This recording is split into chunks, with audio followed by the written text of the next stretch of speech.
అవునా? సత్యం కోసం చాలా మంది వ్యాపారాలు పడుతూ ఉంటారు. సార్ చెప్పినట్టు దూర దేశాల నుంచి కూడా వస్తున్నారని, మరి ఎక్కడి నుంచి వస్తారు? అది కావాలి వాళ్ళకి. ఆ జిజ్ఞాస ఉన్నాయి, ఆధ్యాత్మిక జిజ్ఞాస ఉంది. నేను ఎదగాలి, ఆ ఉన్నతాత్మగా ఎదగాలి, నేను నేర్చుకోవడమే కాదు ఎంతో మందికి నేను నేర్పించాలి, నా జీవితం ఇదే అని వచ్చిన వాళ్ళు. మరి మనం నేర్చుకోవడమే కాదు ఎంతో మందికి ఈ భూమి మీద ఉన్నటువంటి వ్యక్తులందరికీ కూడా ఆత్మజ్ఞానాన్ని మనం అందించాలి అని వచ్చిన వాళ్ళు. మన డెబిట్ మాస్టర్ ప్రతిసారి అదే అంటారు, మనం నేర్చుకోవడానికి అదే నేర్పించడానికి వచ్చిన వాళ్ళు అని. ఆ పరంపరలో మనం ఇంకా ఉన్నతాత్మకంగా ఎదిగి ఈ భూమి మీద ఆకలి చెప్తాం. ఎన్నో కోటాను లోకాలు ఉన్నాయి, కోట్ల లోకాలు. ఆ కోట్ల లోకాల్లో మన యొక్క జన్మల్ని అక్కడ ఎత్తడం కోసం ఈ భూమి మీద ఆకలి జన్మ చేసుకుంటాం. మళ్ళీ రావు. ఎప్పుడైతే మన జన్మలు ఉన్నతంగా తీసుకోవాలని మనం కోరుకుంటామో అప్పుడు మన ఈ భూమి మీద జన్మలు అవసరం ఉండదు. ఉన్నతాత్మలుగా మనం ఎదుగుతాం. ఆ ఉన్నతంగా ఎదగాలి అనే గోల్ ఎవరు కావాలి? మనకే కావాలి. ఇంకో 4 జన్మలు ఈ భూమి మీద తీసుకుంటారంటే ఈ 4 జన్మలు తీసుకోవడానికి మళ్ళీ సమయం కావాలి. ఈ జన్మలో తీసుకునే ఎనర్జీ అయిపోయినా మళ్ళీ ఇంకో జన్మలో కావాల్సినటువంటి సహజం వల్ల టైం పోవడం అవుతుంది. మరి ఎన్నో 100 జన్మలు అయితే తప్ప ఈ భూమి మీద మనం ఇక్కడ రావడానికి అవకాశం లేదు. అక్కడికి వెళ్ళిన తర్వాత మళ్ళీ లోకానికి వెళ్ళిన తర్వాత మళ్ళీ మనం లైన్లో వెయిట్ చేయాలి, మళ్ళీ తల్లి గర్భం తీసుకోవాలి, మళ్ళీ అక్కడ 9 నెలలు ఉండాలి. మళ్ళీ ఈ భూమి మీద చిన్నతనం నుంచి మళ్ళీ బాల్యము ప్రౌఢత్వం వచ్చి మళ్ళీ యవనత్వంలోకి వచ్చిన తర్వాత ఆ యవనత్వం మాయాచార్యాలు ఉంటాయి. మనది అయిపోయిన తర్వాత ఫ్యామిలీ కష్టాలు ఉంటాయి. ఇవన్నీ అయిపోయిన తర్వాత ఎప్పుడు తెలుసుకుంటాం దైవాన్ని? నీలో ఉన్నటువంటి దైవాన్ని, నేను దైవాన్ని అని ఎప్పుడు తెలుసుకుంటాం? ఇవన్నీ ఉంటాయా లేవా? బాల్యం అనేటువంటి విషయాలు పట్ల ఉంటుంది. యవనత్వంలో యవనత్వ ఛాయలు, వృద్ధాప్యంలో వృద్ధాపం, ఇక ఆలోచన పరంపర. మరి ఈ జీవితంలో మరి మన జీవితాన్ని మనం ఎప్పుడు ఇంకా సుగమం చేసుకుంటాం? మన జీవితాన్ని ఎప్పుడు మనం ఉద్ధరించుకుంటాం? చెప్పండి. మనకు కావాల్సింది మన యొక్క నిధి. మనం ఏదైతే ఒక నిధి ధ్యాసన అంటారు, మన జీవితాన్ని మనం చదివించుకోవడం కోసం ఇప్పుడే సరైన టైం, ఈ క్షణమే సరైన టైం. మనకు ఒక అవకాశం భగవంతుడు ఇచ్చాడు. ఎన్నో జన్మల యొక్క సమస్య ఈ రోజు మనం ఇక్కడ తీసుకొని కూర్చోబెట్టింది. మనం అద్భుతమైనటువంటి సాధన చేస్తున్నాం, అద్భుతమైనటువంటి పుస్తకాలు చదువుతున్నాం. మరి ఏది కావాలి, ఎన్నింటిలో కావాలి అన్నింటిలో ఉండవాలి. మల్టిపుల్ టాలెంట్ మనకు ఎదురు. అటువంటి ఊహలోకాల నుంచి నేను బలమైనటువంటి సంకల్పంతో, శక్తితో నేను ఈ భూమి మీదకి వెళ్తాను, వెళ్ళి ఇక్కడ పనులు చేస్తాను, ఈ ఆధ్యాత్మిక సత్సంగాలు నేను జరుగుతాను, శాఖాహార ర్యాలీ చేస్తాను, వాళ్ళందరూ శాఖాహారులుగా తీర్చిదిద్దుతాను, నా జీవిత ధ్యేయం వెళ్ళి లక్ష్యం వెళ్ళిన బలంగా స్టాంప్ వేసి సంతకం పెట్టొచ్చాము. అది చేయకుండా ఎవరు ఉండలేదు. అర్థమైందండి? మనం ధ్యానం చేయకుండా ఉంటారంటే ఉండలేదు. ఏదైనా పని చేస్తూ ఉంటారు వాళ్ళు, ఆ పని చేస్తూనే ఉంటారు. ఆ పని ఆపేసి మన కరోనాలో ఎంతమంది ఆలోచించారు చూడండి. పనులు లేవు, ఇంట్లోనే కూర్చోవాలి. ఎలా అనిపించింది? బోరు కొట్టిందా? మీ అందరూ బోరు కొట్టిందా? బోరు కొట్టలేదండి ఎవరికి? సో మనం ప్రతిరోజు ఒక పని చేస్తాం, మనకేం పని లేదు, ఖాళీగా ఉండాలంటే ఖాళీగా ఉండలేము. తిరిగి కాలు ఆగుతుందంటే ఆగదు కదా. సో మన ఆలోచన మనకి ఏం పని ఉందో ఏంటో తెలియదు. కాబట్టి మన జీవిత ధ్యేయం అనేది ఒకటి ఉంటే, లక్ష్యం అనేది ఒకటి ఉంటే, మనం నిరంతరంగా వర్క్ చేసుకుంటూ వెళ్ళిపోతుంటే ఆ కారణంతో ఉదాహరణ తెలుసుకుంటూనే ఉంటాం. మనకు కావాల్సిన గోల్ అది మనం ఒకసారి గుర్తిద్దాం, దాని ప్రకారంగా వర్క్ చేసుకుంటాం. అలా పని చేస్తూ వెళ్తే మన జీవితంలో ఎన్నెన్నో విషయాలు పొందుతాం. సమయం చాలా విలువైన మిత్రులారా, ఆ సమయాన్ని మనం చక్కగా ఉపయోగించుకుందాం. ఇక్కడ వచ్చిన మాస్టర్లు మనం కూర్చుని వినటమే కాదు, వాళ్ళని అడిగి తెలుసుకోండి, జ్ఞానాన్ని తెలుసుకోండి. ఒక 10 సేవ ఉన్నప్పుడు ఎంతో మంది ఆయన దగ్గరికి వెళ్ళారు, కూర్చున్నారు, విన్నారు, తెలుసుకున్నారు. మరి ఆయన యొక్క మాటలు ఇప్పటికే ఉన్నాయి. సో త్రూ మీడియా ద్వారా మరి ఆయనతో సాన్నిధ్యం చేసే వ్యక్తులు, ఆయనతో తిరిగిన వాళ్ళు మరి ఆ జ్ఞానాన్ని కొంతమంది పొందారు, కొంతమంది పొందలేదు. వాళ్ళ స్థితిని బట్టి, వాళ్ళ యొక్క దీన్ని బట్టి ఉంటుంది. మనం గురువు దగ్గర నుండి గురువు మాటలు వింటే చాలు, ఆ మాటలు పట్టుకోవాలి. అది పట్టుకుంటేనే మనం వస్తువు అవుతుంది. అండర్స్టాండ్? సో ఇక్కడికి ఎంతో మంది మాస్టర్లు వస్తారు, చెప్తారు, వెళ్ళిపోతారు. మనం ఎంత తీసుకున్నాం అనేది కావాలి. ఇక్కడ మనం తీసుకుంటున్నామా లేదా? ఆ జ్ఞానాన్ని, ఆ మాటని పట్టుకుంటేనే మన జీవితం మారుతుంది. మనం పట్టుకోకపోతే మనకేం మారదు. మన జీవితంలో నాకు ఎదుగుదల లేదు సార్ అంటే, ఎదుగుదల ఎందుకు లేదు? ఆ యొక్క విషయాన్ని మనం పట్టుకోవాలి. సంగీతాన్ని మనం పట్టుకున్న సాధన చేస్తే అది మన వశం అవుతుంది. లేకపోతే అవుతుందా? అవదు. మన ధ్యానాన్ని పట్టుకుని ఆ విషయాన్ని పూర్వం అంటే సాధన చేస్తారు చాలా మంది. దాని లోతుల్లోకి వెళ్ళాలి. దాని లోతుల్లో ఎన్నో సముద్రంలో ఎన్నో అద్భుతమైనటువంటి వైద్యాలు ఉన్నాయి. మరి వాటిని శోధించాలి, సాధించాలంటే నిశ్చితంగా గమనించాలి, దాని గురించి తెలుసుకోవాలి, ఎక్కడేమి ఉంటుందో మనం సర్చింగ్ చేయాలి, ఆ కష్టం చేయాలి. ఆ కష్టం చేస్తే దొరుకుతుంది. మరి అక్కడికి వెళ్ళి వచ్చిన వాళ్ళు ఎంతో మంది చెప్పారు, బాబు ఇంట్లో జ్ఞానం ఉంది, భగవద్గీతలో ఇంత అద్భుతమైనటువంటి జ్ఞానం ఉంది, నేర్చుకో. మరి ఆ యొక్క వేదవ్యాసులు ఎంత అద్భుతంగా చెప్పారు, రామాయణం గురించి తెలుసుకో. ఇవన్నీ మనం తెలుసుకుంటాం. పురాణ ఇతిహాసాలు ఎన్నో ఉన్నాయి, వాటిలో ఉన్నటువంటి సత్యాలు ఎన్నో ఉన్నాయి. సత్యాలు అద్భుతంగా ఉన్నాయి, చాలా తేలికే. ధర్మం చాలా బలమైంది, చాలా బరువైంది అంటారు. ధర్మరాజుకి ఎన్ని కష్టాలు వచ్చినాయి, ఆయన ఎక్కడ కూడా ధర్మం వదల వదిలేడా? అచ్చమైన చంద్రుడు. మనం ఎప్పుడు కూడా సత్యాన్ని వల్ల మన జీవితంలో కూడా సత్యాన్ని ధర్మాన్ని ఎప్పుడైతే మనం పట్టుకుంటామో ఆ సత్యమైన ధర్మమే మనం ఉన్నతమైనటువంటి లోకాలను తీసుకెళ్తాం. సో సత్యాన్ని ఎప్పుడు మనం వదలకూడదు. ఆ ధర్మాలు అనేకం ఉంటాయి. ఆ ధర్మాలు కొన్ని సందర్భాల్లో మనం ఆపద్ధర్మం అంటాం. ఆపద్ధర్మం కూడా ధర్మం మారుతుంది, కానీ సత్యం ఎప్పుడు మారదు. మనం అద్భుతమైనటువంటి ఆత్మ చైతన్య స్వరూపాలు. మన మారదు, సత్యం మారదు. మనం తెలుసుకోలేదు కదా అని మారదు. కాబట్టి మన సత్యం అనే విషయాన్ని మనం ఎప్పటికప్పుడు మనం పునశ్చరణ చేసుకుంటూ ఉండాలి, సాధన ఎక్కువ చేస్తూనే ఉండాలి. ఈ భౌతిక ప్రపంచం మాయా ప్రపంచం. మనం ఈ క్షణం ఇక్కడి నుంచి క్లాస్ నుంచి బయటికి వెళ్ళామా, మనకి ఎన్నో ఫోన్లు, ఎన్నో కాల్స్, ఎన్నో వర్క్స్, బిజీగా ఉంటాం. అది వెళ్ళిపోతూనే ఉంటాయి. ఆ యొక్క దీంట్లో పడి మనం వెళ్ళిపోతూనే ఉంటాం. కానీ ఒక సమయాన్ని పర్టికులర్గా తీసి మనం సాధన చేసి ఒక సమయం పుస్తకానికి ఇద్దాం, ఇంత సమయం ఒక బుక్ చదవడానికి, ఇంత సమయం మనం ధ్యానం చేసుకోవడానికి, మన భౌతిక అవసరాల కోసం ఇది గంట మనం ఒక జాబో వ్యాపారం ముఖ్యం చేయాలి అని మనం ఏదైతే కొంత ఒక టైం షెడ్యూల్ పెట్టుకుని ఆ ప్రకారం వర్క్ చేసుకుంటే అన్నీ జరుగుతాయి. అన్నింటిలోనూ మనం ఉన్నట్లు పొందుతాం. అలా ఒక టైం షెడ్యూల్ లేకుండా మనం ఎటువైపు వెళ్తే ఎటువైపు వెళ్ళిపోయాం అనుకోండి, మళ్ళీ మనం ఎప్పుడు తిరుగుతామో, ఎక్కడికి వెళ్తామో, ఎక్కడ కలుసుకుంటామో తెలియదు. 4 సంవత్సరాలు, 5 సంవత్సరాలు, 10 సంవత్సరాల తర్వాత అరే వాళ్ళతో పాటు మనం సాధన చేస్తుంటే ఈసారి మనం ఇప్పుడు ఈ స్థితిలోకి వచ్చి ఉండేవాళ్ళు అని తర్వాత మనం ఆలోచన చేసినా ఉపయోగపడుతుంది. కాబట్టి మనం తెలుసుకున్నాం అనుకోండి, ఈరోజు సీనియర్స్ తెలుసుకున్నారు, వాళ్ళ క్లాసులు చెప్పడానికి వాళ్ళు ముందుకెళ్ళాలి. మీకు తెలుసుకున్న విషయాన్ని మీ ఫ్రెండ్స్ అండ్ ఫ్యామిలీకి చెప్పడానికి ట్రై చేయండి. మీలో ఏవైతే భయాలు ఉన్నాయో, ఏవైతే చెప్పాలని జిజ్ఞాస ఉందో అదంతా బయటకు వస్తుంది. మీ జ్ఞానం రెట్టింపు అవుతుంది. ఎవరైతే శాఖాహార ర్యాలీ చేయాలనుకుంటారో ర్యాలీ చేయండి, క్లాసులు చెప్పాలనుకున్న క్లాసులు చెప్పండి. మీరు ఎదగాలనుకుంటే మనం స్వచ్ఛందంగా ముందుకు రావాలి. అది ఎప్పుడైతే మనం వాళ్ళ ముందుకు వస్తామో మన చైతన్యం ఇంకా ఎక్కువ అవుతుంది, మన యొక్క ఉనికి కూడా బయటపడుతుంది, మనకు అన్ని టాస్కులు పెరుగుతాయి. మనం చేయడానికి సిద్ధంగా ఉంటే ప్రకృతి మనం ఎంతో చేయించుకోవడానికి ఆవిడ ఎన్నో టాస్కులు ఇస్తారు. ఒకటి కంప్లీట్ అయిన కదా ఇంకోటి, ఒకటి కంప్లీట్ అయిన కదా ఇంకోటి. అనంతం. మనం ఈ భూమి మీద ఎంతకాలం ఉండాలనుకున్నది కూడా మన ఇష్టమే.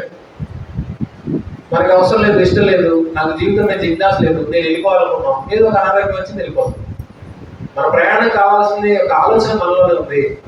మన ఆలోచన బట్టి మన జీవితం, మన శక్తిని బట్టి మన యొక్క జీవితం. మరి ఎక్కువగా శక్తిని సమీకరించుకుంటున్నాం. జస్ట్ ఫ్యాక్షన్ సెకండ్స్ నాకు వద్దు, నేను వెళ్ళిపోవాలనుకున్నాను అనుకోండి, ఈ శక్తి దానికోసం పనిచేస్తాను. ఇది పాజిటివ్గా ఇంట్లో చెప్పండి. మీరు బాగా అద్భుతమైన సాధన చేస్తారు, ఎందుకు ఏదో డిస్టర్బెన్స్ జరిగింది జీవితంలో, నేను వెళ్ళిపోవాలి, ఉండక్కర్లేదు, నాకు ఈ వేస్ట్ అనిపించింది, జన్మ అనుకున్నాను అనుకోండి, ఉంటారా వెళ్ళిపోతారా? చాలా సీరియస్ అవుతాయి. ఎందుకని వెళ్ళిపోతావు? అది అక్కడ అది రైట్ రాగా ఏదండి రాంగ్ ఎలా అవుతుంది? మీకు కావాలి కోరుతున్నా అది ఇచ్చింది, అది తప్ప ఉప్ప మళ్ళీ అది తప్ప ఉప్ప. అద్భుతంగా సాధన చేస్తారండి, శక్తి కూడా వచ్చింది. ఎందుకు నాకు ఈ జీవితం ఏదో చిన్న డిస్టర్బెన్స్ జరిగింది, వద్దు నా జీవితం వెళ్ళిపోవచ్చు అనవసరం అనుకున్నారు. ఆ శక్తి ఏం చేసింది? అది పనిచేసింది, వెళ్ళిపోవడానికి అవకాశం అయింది. ఆ సోల్ వెళ్ళిపోయింది భూమి మీద నుంచి. అది రైటే రాగా? రైటే కదా. మరి ఈ శక్తి ఏ విధంగా ఉపయోగపడింది? అది చెడు అంటారా? తప్పంటారు కదండి? కాదు. ఎందుకంటే మా సంకల్పంలో ఏముంది? ఆ శక్తికి ఏమీ తెలియదు. ఇప్పుడు కారుకి ఏమో తెలుసా? చెప్పండి, కారుకి ఏమో తెలుసా? ఆ కారు మీరు ఇటు తిప్పితే ఇటు వెళ్తుంది, అటు తిప్పితే వెళ్తుంది. జీవితం మీకు ఎటువైపు కావాలంటే అటు చెప్పవచ్చు. సర్వ స్వేచ్ఛ హక్కులు మీకే ఉన్నాయి. మీ జీవితం ఎటువైపు వెళ్ళాలో మీ తండ్రి ఒక జాబ్ చేశారు, ఆ జాబే ఈరోజు మీరు చేస్తున్నారా? చెప్పండి, ఎంతమంది చేస్తున్నారు? మీ ఫాదర్ చేసే జాబే మీరు చేస్తున్నారా? లేదు. మీ తల్లిదండ్రులు చూపించిన మార్గంలో మీరు వెళ్తారా? లేదు. మీ గత జన్మలో ఏదైతే మీరు చేసి ఏదైతే యోగ పరంపరలో ఉన్నారో, ఆ గురువుల దగ్గర మీరు ఏదైతే పొందారో, మీరు ఈ భూమి మీద చేయడానికి ఏదైతే ఒక పాత్ర తీసుకొచ్చారో ఆ పాత్ర ప్రకారంగా మీరు ఉన్నారు. ప్రతి ఒక్క ఆత్మకి ఒక ప్రణాళిక ఉంటుంది ఈ భూమి మీద చేయడానికి. ఆ ప్రణాళికబద్ధంగా మీరు ఉంటారు. తల్లిదండ్రులు చూపించిన మార్గంలో ఉండలేరు. వాళ్ళకి అది నచ్చదు. వాళ్ళు చేసినా కాదు, వాళ్ళ బ్రదర్స్ చేసినా కానీ, వాళ్ళ తోడుపుట్టులు చేసినా కానీ వీళ్ళకి నచ్చిన దాంట్లో వీళ్ళు చేసుకుంటారు కదా. ఒకే కుటుంబంలో ఉన్నటువంటి నలుగురు వ్యక్తులు 4 రకాలుగా ఉంటారు. ఎందుకంటే ఒకనొక జన్మలు వాళ్ళు వేరే వేరేగా ఉన్నారు, వీళ్ళు వేరే వేరేగా ఉన్నారు. ఎవరికి వారే ఉన్నది. ఈ భూమి మీద ఉన్నంత వరకే మనం ఇక్కడ తల్లిదండ్రులు కానీ, తోడుపుట్టులు కానీ, అన్నదమ్ములు కానీ. ఈ జన్మ అనంతరం ఒక కాదు ముందు ఒక వెనకాల వెళ్తారు. ఎవరెవరు కలుసుకోవాలనేది ఎక్కడా లేదు. ఎవరెవరు కలుసుకోరు. అర్థమైందండి?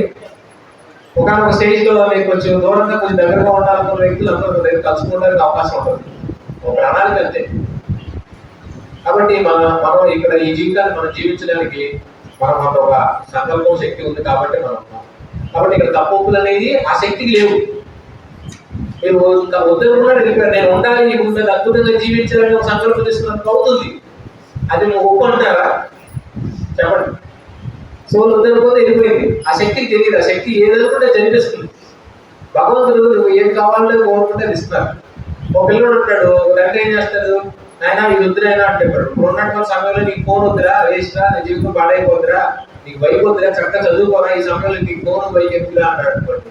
లేదంటే నాకు కావాల్సిందే మా ఫ్రెండ్స్ అందరూ ఫోన్లు బైక్లు ఉన్నాయి, నువ్వు ఇస్తావా వస్తావా అని చెప్పేసి కూర్చుంటాడు. అక్కడ ఆ ఫోన్ బైక్ కొని పెడతాడు. అక్కడ వస్తే ఇది తెల్లాలు వేస్తే ఫోన్ చూడాలి, లేదంటే ఫ్రెండ్స్ రమ్మంటారు, బైక్ వేసుకెళ్ళాలి. ఆ జీవితం ఏమైపోతుంది? సర్వనాశనం అయిపోతుంది. ఎవరు జరగబోతున్నాడు? వీడే జరగబోతున్నాడు. దైవం ఏం చేసింది? తండ్రి వద్దురా మొదలుపెట్టుకుంది. ఎవరే నువ్వు పాడైపోతారా, అనవసరమైన వ్యసనాలకు బాగా రోజు అవుతారా, నువ్వు వద్దురా అని చెప్తుంది తండ్రి ఆత్మ, పూర్ణాత్మ, ఆ శక్తి వద్దురా అని చెప్తుంది. ఈ చైతన్యం ఏమంటుంది?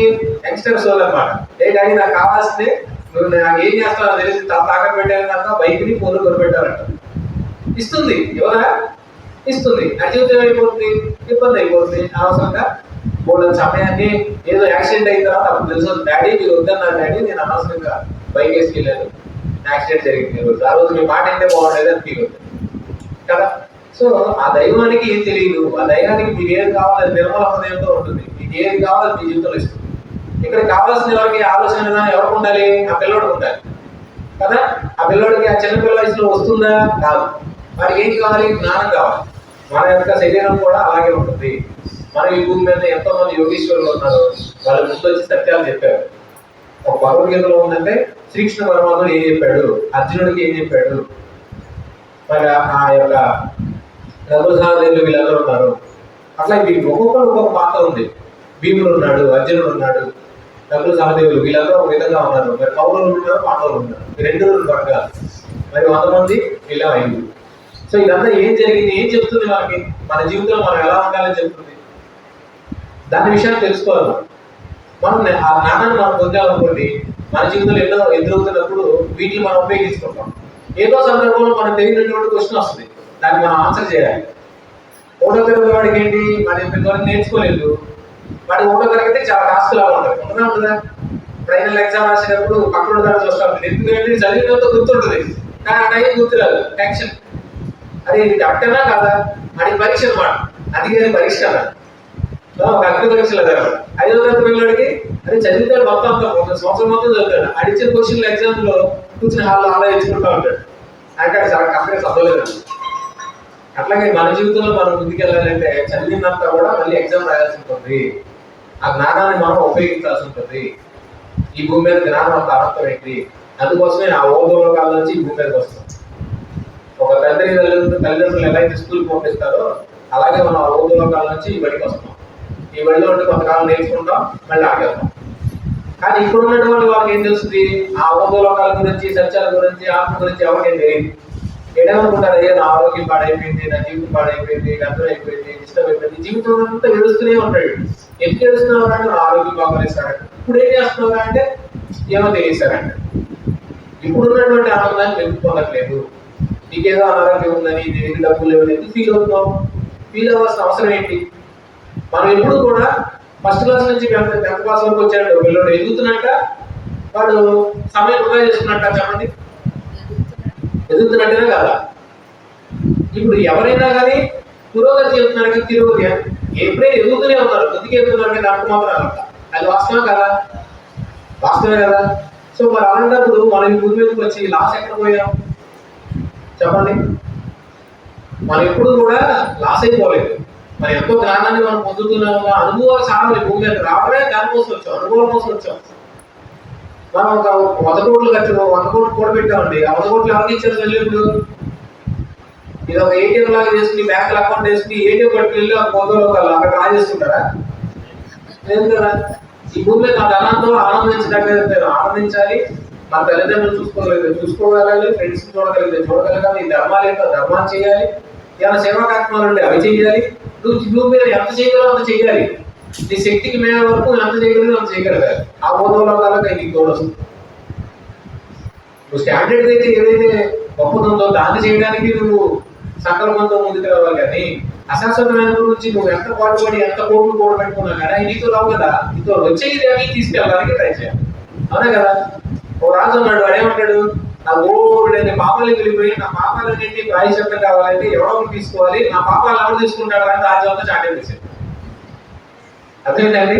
ఎవరు తీసుకుంటారండి పాపాలని? వీళ్ళు చేసి పాపాలన్నీ కూడా, రాజు చేసిన పాపాలన్నీ కూడా, పాపాలని ఎవరైతే కాలం వాయించుకుంటాడో మరి వాడికి నేను అర్ధరాజ్యం ఇస్తానయ్యా చెప్పాను. ఎవడో రాలా, 3 నెలలైంది 6 నెలలైంది, ఎవడో రావాలా.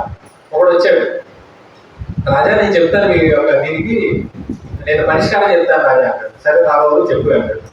సరే ఒక పని చేయండి, మీరు ఇట్లా ఒక అద్భుతమైనటువంటి పని చేయండి, దాని ప్రకారంగా మీ యొక్క పాపం అంతా ప్రక్షాళన కాకపోతుంది, మీరు ఉన్నతమైన ఊర్లోకాలకు వెళ్ళిపోతారని చెప్తారు. ఏంటో పరిస్థితి అంటే ఒకనొక మీ రాజ్యంలోంచి దూరంగా ఒక భవంతిని నిర్మింపజేయండి, ఆ భవంతిని నిర్మింప చేస్తే అక్కడ మీరు అద్భుతమైనటువంటి విషయాలన్నింటినీ కూడా అక్కడ మీరు ఒక బిల్డింగ్ క్రియేట్ చేసి అక్కడ మీరు కొన్ని అద్భుతమైనటువంటి కార్యక్రమాలు చేయండి.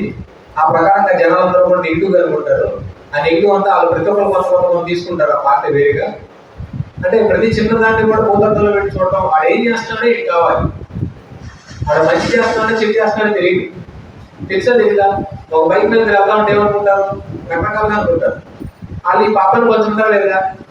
ఈ రాజు ఎంత చెడ్డవాడు, అక్కడ వేరే వేరే కార్యక్రమాలు చేస్తున్నాడు, వాడు కావాలని అక్కడ ఆ బిల్డింగ్ కట్టి దాంట్లో నెగిటివ్ వర్క్ చేస్తున్నారని చెప్పేసి మాట్లాడుతారు. ఇవన్నీ ఎవరికి షేర్ అవుతాయి? ఈ రాజ్యంలో ప్రతి ఒక్కరికి షేర్ అవుతాయి. కాబట్టి అట్లా వాడు ఆ యొక్క భవనంతిని నెగిటివ్ కార్యక్రమాల కోసం అని చెప్పి పెట్టాడని చెప్పేసి ప్రచారం చేస్తారు. ఈ రాజు అంత దుర్మార్గుడు, అక్కడ బిల్డింగ్ కట్టి ప్రత్యేకంగా ఇటువంటి కార్యక్రమాలు పెట్టడం కోసం వాడు చేశాడని చెప్పేసి అందరూ వాడు అనుకుంటారు. సో వీడు ఉన్న పాపం వాళ్ళందరూ షేర్ అవుతుంది. అంటే ఎదుటి మనం చూసి మనం నెగిటివ్ గా మాట్లాడుకోవడం వల్ల ఆ పాపం అనేది మనకు కూడా షేర్ అవుతుంది అని అంటారు. సో అటువంటి విషయాలు మనం వదిలేద్దాం, మన జీవితానికి మనం ఏం కావాలని నేను మాత్రమే తీసుకుందాం, అనవసరమైన విషయాలు వదిలేద్దాం. మన శక్తిని ఎప్పటికప్పుడు కూడగట్టుకుని మన ఇంకా ఉన్నతంగా ఎదగడం కోసం మనం ఏం చేయాలి, ఎటువంటి కార్యక్రమాలు చేస్తే మనం ఉన్నత రోగాలు చేసుకుంటాం. పాజిటివ్ మాస్కులు ఉన్నారు, నెగిటివ్ మాస్కులు ఉన్నారు. ఆ నెగిటివ్ ఫోర్స్ యొక్క ఉధృతి అనంతంగా పెరుగుతూనే ఉంటుంది. వాళ్ళు ఎప్పుడైతే మన ఆలోచన విధానంలో మన జ్ఞానంతో ఎప్పుడైతే మనం కట్టేస్తామో ఆటోమేటిక్గా మనం ఎదుగుతాం. మన ఎదుగుదల ఆటోమేటిక్గా స్టార్ట్ అయింది. ఎవరికైనా డౌట్స్ ఉన్నాయండి? ఏమైనా అడగాలనుకుంటున్నారా? సో మనం ఈ భూమి మీదకి ఒక అద్భుతమైనటువంటి సోర్స్ లాగా ఈ భూమి మీదకి వచ్చాం. మన జ్ఞానం అనేది అనంతమైంది. ఆ జన్మల్లో ఎంతో ఉన్నత స్థితి మనకు పొందాం కాబట్టి, ఆ గురువుల యొక్క అనుగ్రహం మనకు ఉంది కాబట్టి, ఆ భగవంతుడి యొక్క అనుగ్రహం మనకు ఉంది కాబట్టి, కోట్లలో 100 మంది మాత్రమే తెలుసు జ్ఞానం అనేది, జ్ఞానం అంటే. ఆ జ్ఞానాన్ని మనం పొందుతూ ఉన్నాం, ఆ జ్ఞానాన్ని మనం అద్భుతంగా ఉపయోగించుకుంటూ ఉన్నాం. అంత యొక్క జ్ఞానాన్ని మనం కావాలి అంటే ఇది మామూలు విషయం కాదు. మరి పరమేశ్వరానికి ఎటువంటి ఫీజులు లేవు, ఎటువంటి రుసుము లేదు. ఇక్కడ జ్ఞానం నేర్చుకోవడానికి, జ్ఞానం పొందడానికి ఎటువంటి ఆటం లేదు. ఇక్కడ అర్హత అనేది ఏంటి అంటే నువ్వు జిజ్ఞాస, నీకు జిజ్ఞాస ఉంటే చాలు, నేర్చుకోవాలంటే జిజ్ఞాస ఉంటే చాలు. ఇక్కడ వెళ్తాం, ఇక్కడ నేర్చుకోవడానికి అవసరమైనటువంటి సబ్జెక్ట్ ఉంది, ఒక చైతన్యమైన తెలిసిన సబ్జెక్ట్ ఉంది. మరి ఆ శక్తిని తీసుకోవాలి అంటే నీలో జ్ఞానం అనంతంగా పెరగాలి. మై డియర్ ఫ్రెండ్స్, మనం ఎప్పుడు కూడా తప్పు అని అనుకోకూడదు. మన తప్పు అనుకుంటే మనలో అజ్ఞానం పెరుగుతుంది. నా దగ్గర బోలైన విషయాలు తెలుసుకుని అంటే ఇంకా హైర్ అయిపోతాం. మనకు అప్పుడు అహంకారం వస్తుంది. మనం బ్యాలెన్స్ చేయాలి, మనం మధ్య మార్గంగా ఉండాలి ఎప్పుడు కూడా. ఆ మధ్య మార్గంగా ఉన్నప్పుడు మాత్రమే మనకు అహంకారం ఉండదు, ఈ అక్షర మార్గాలు మనం జయించాల్సిన అవసరం లేదు, మన జీవితం అద్భుతంగా ఉంటుంది. ఒక మాస్క్ ఎప్పుడైతే ఏం చేస్తాడంటే అంతవరకు వాడే చేసి ఏం చెప్తారంటే ఇది అందరూ చేశారు, ఇది సమష్టి అందరూ యొక్క సహాయ సహకారం వల్ల జరిగింది అని క్రెడిట్ అంతా అందరికి ఇచ్చేస్తారు. ఆ క్రెడిట్ అంతా నడిపెట్టుకున్నారు అనుకోండి, ఆ అకౌంట్ పెరిగిపోతుంది. అప్పుడేమవుతుంది, తనకు అహంకారం వచ్చేస్తుంది, అతను అది బ్యాలెన్స్ చేస్తాడు. సో ఇక ఎన్ని కార్యక్రమాలు నేనే చేశానని అనుకుంటే అహంకారం. ఇది అందరి యొక్క సహాయ సహకారం వల్ల జరిగింది, ఇందులో నా గొప్పదానం ఏమి లేదు అని ఎప్పుడైతే ముందుకెళ్తుంటాడో ఆ శక్తి ఇంకా అతని దగ్గర పెరుగుతుంది, ఆ జ్ఞానం ఇంకా ఎక్కువ ఉపయోగపడుతుంది. సో కాబట్టి మై డియర్ ఫ్రెండ్స్, మీరందరూ చేయాల్సిన పని ఏంటంటే చక్కగా ధ్యానం చేసుకుందాం, తెలిసినటువంటి జ్ఞానాన్ని అందరికీ తెలియజెప్పండి. మనం తెలుసుకున్నటువంటి విషయాలు నలుగురికి చెప్పండి. మీరు షేర్ చేసుకోవడం కోసమే అక్కడికి వచ్చాం. ఆ ఊర్వలోకాల నుంచి అంత కష్టపడి వ్యక్తి దేనికోసమే అంటే అక్కడ వెళ్తా ఉంటారు కదా, మన యొక్క టెంపుల్కి వెళ్తారు కదా, అన్ని గొడవలకి దేనికోసమయ్యా అంటే ఆయన కోసం వెళ్ళి చూడటం కోసం. అక్కడికి వెళ్ళి ఏం చేస్తాం, కళ్ళు మూసుకుంటాం, వెళ్ళిపోయా తోచేస్తారు, అయిపోయింది. చూసారా, అక్కడికి వెళ్ళి కళ్ళు మూసుకుంటే ఏమొస్తాయా, చూడండి దేవుడు అంటారు కదా. కాబట్టి మనం ఇక్కడ చేయాల్సింది ఏంటంటే అంత అద్భుతమైనటువంటి స్థితికి వెళ్ళినప్పుడు మన యొక్క ఆ యొక్క అనంతమైనటువంటి జ్ఞానాన్ని మనం తీసుకోవాలి, తెలుసుకోవాలి, నేర్చుకోవాలి. ప్రతి ఒక్క వ్యక్తిని అడగాలి, మీ యొక్క జ్ఞానం ఏంటి, మీరు ఏం పొందారు. ప్రతిసారి ఒక క్వశ్చన్ ఇచ్చేవాళ్ళు, అది నాకు కొంతకాలం అర్థం కాదు. నేను ఆ విషయం నాకు కొంత సమయం టైం పట్టింది దాన్ని తెలుసుకోవడం కోసం. అదేంటంటే నేను చాలా మంది చాలా విషయాలు నేర్చుకుంటున్నానయ్యా అని చెప్పాడు. మీరు చాలా మంది చాలా విషయాలు ఏం నేర్చుకుంటా ఉండేవారో నాకు అర్థమయ్యేది కాదు. ప్రతి ఒక్క వ్యక్తి దగ్గర నేను ఏదో ఒక విషయం నేర్చుకుంటున్నాను అంటారు. ఎట్లా నేర్చుకుంటారు అని అనుకునేవాడి. చాలా మంది ఉన్నారు, ఇక్కడ మంది ఎంతమంది ఉన్నారు, అంతమందికి ఎలా నేర్చుకుంటారు అనుకునేవాడు. ఎందుకంటే ప్రతి ఒక్క వ్యక్తి దగ్గర ఒక టాలెంట్ ఉంటుంది.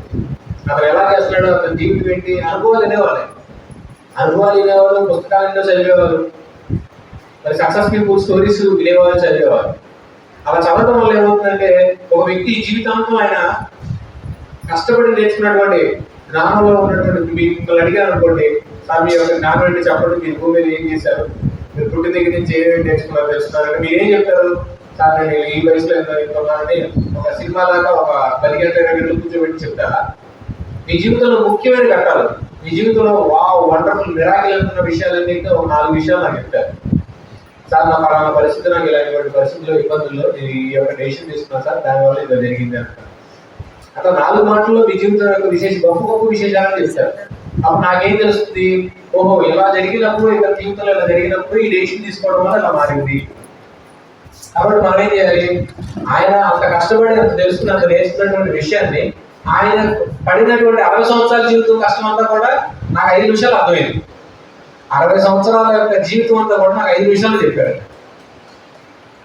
ఆయన అంటారు కదా, మన ఆ జ్ఞానాన్ని నేను తెలుసుకోవడం వల్ల నాకు అద్భుతమైనటువంటి 60 సంవత్సరాలు నాకు కలిసి వచ్చినట్టే కదా. ఒక బిజినెస్ చేస్తున్నారండి. ఇప్పుడు అక్కడ మనకి మహాభారతంలో ఏం చెప్తుంది, ఆయన పూర్వవృద్ధులు ఉంటారు కదా, అర్జునుడిని వెళ్ళి బాబు వెళ్ళి మీ తాతయ్య గారిని అడిగారంటే వెళ్ళి అంటారు కదా